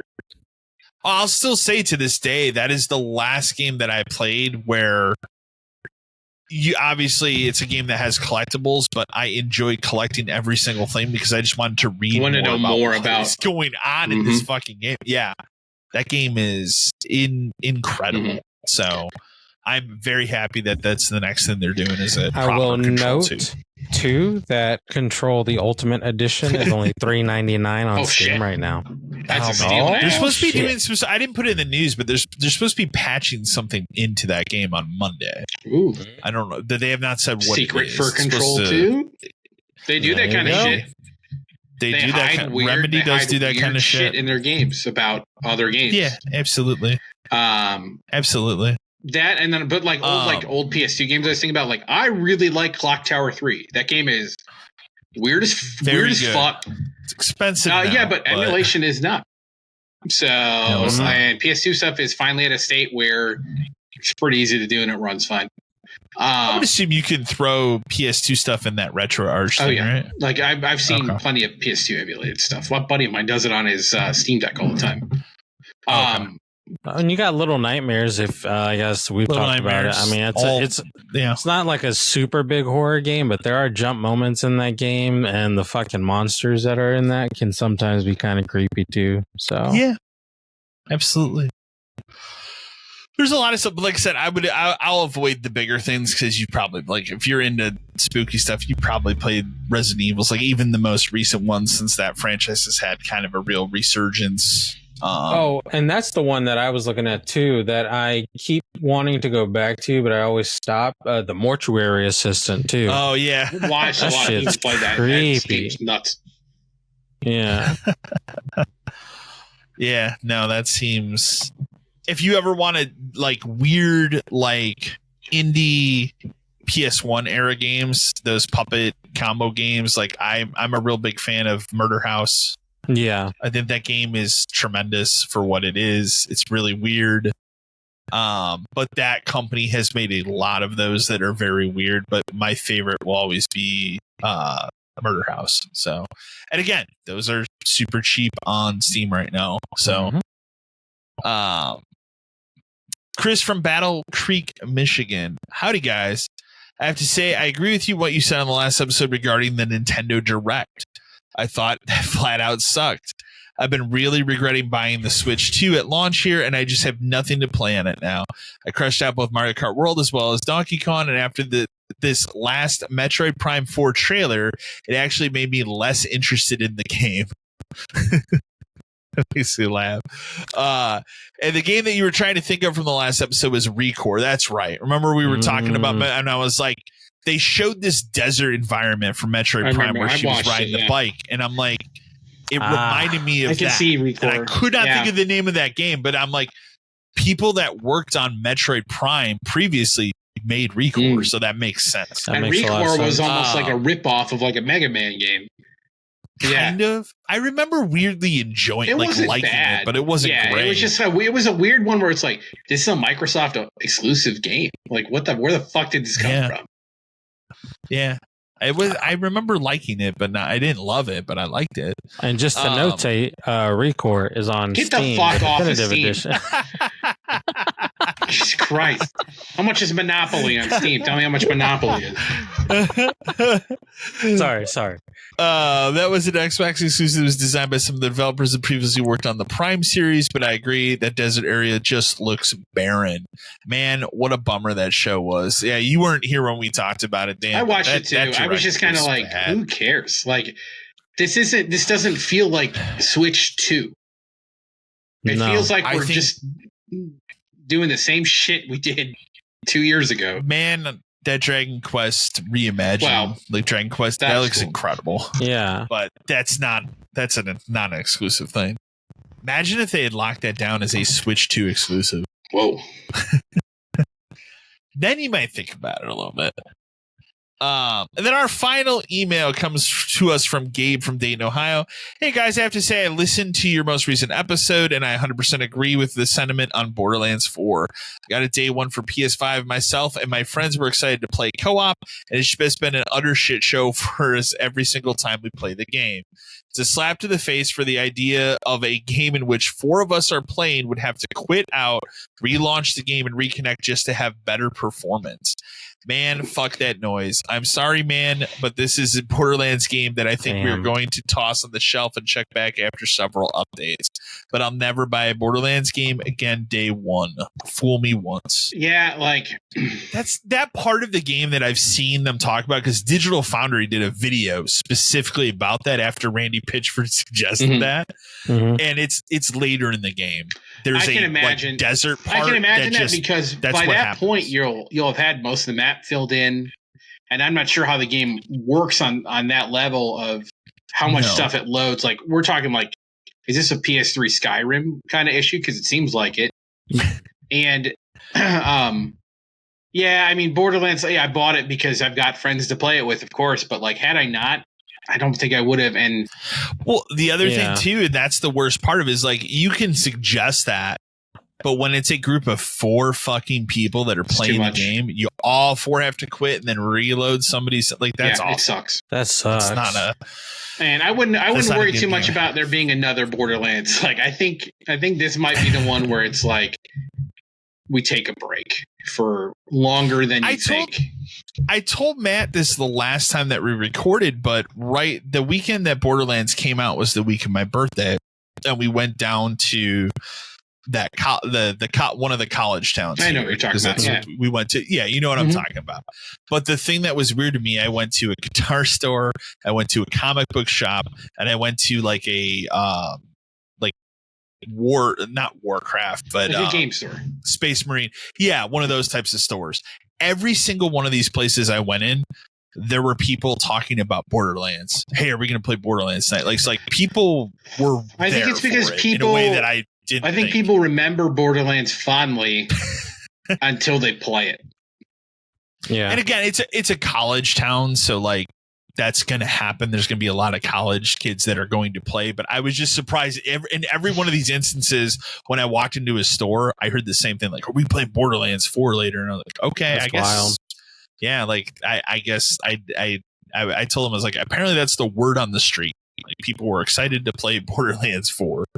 So I guess I never would have guessed it. So, but that's going to do it for this edition of the podcast. We will be back in another 2 weeks. You can send all your emails into podcast572@gmail.com. Otherwise, we'll see you in 2 weeks. Thank you for listening or watching. Thank you, everyone. Stay safe.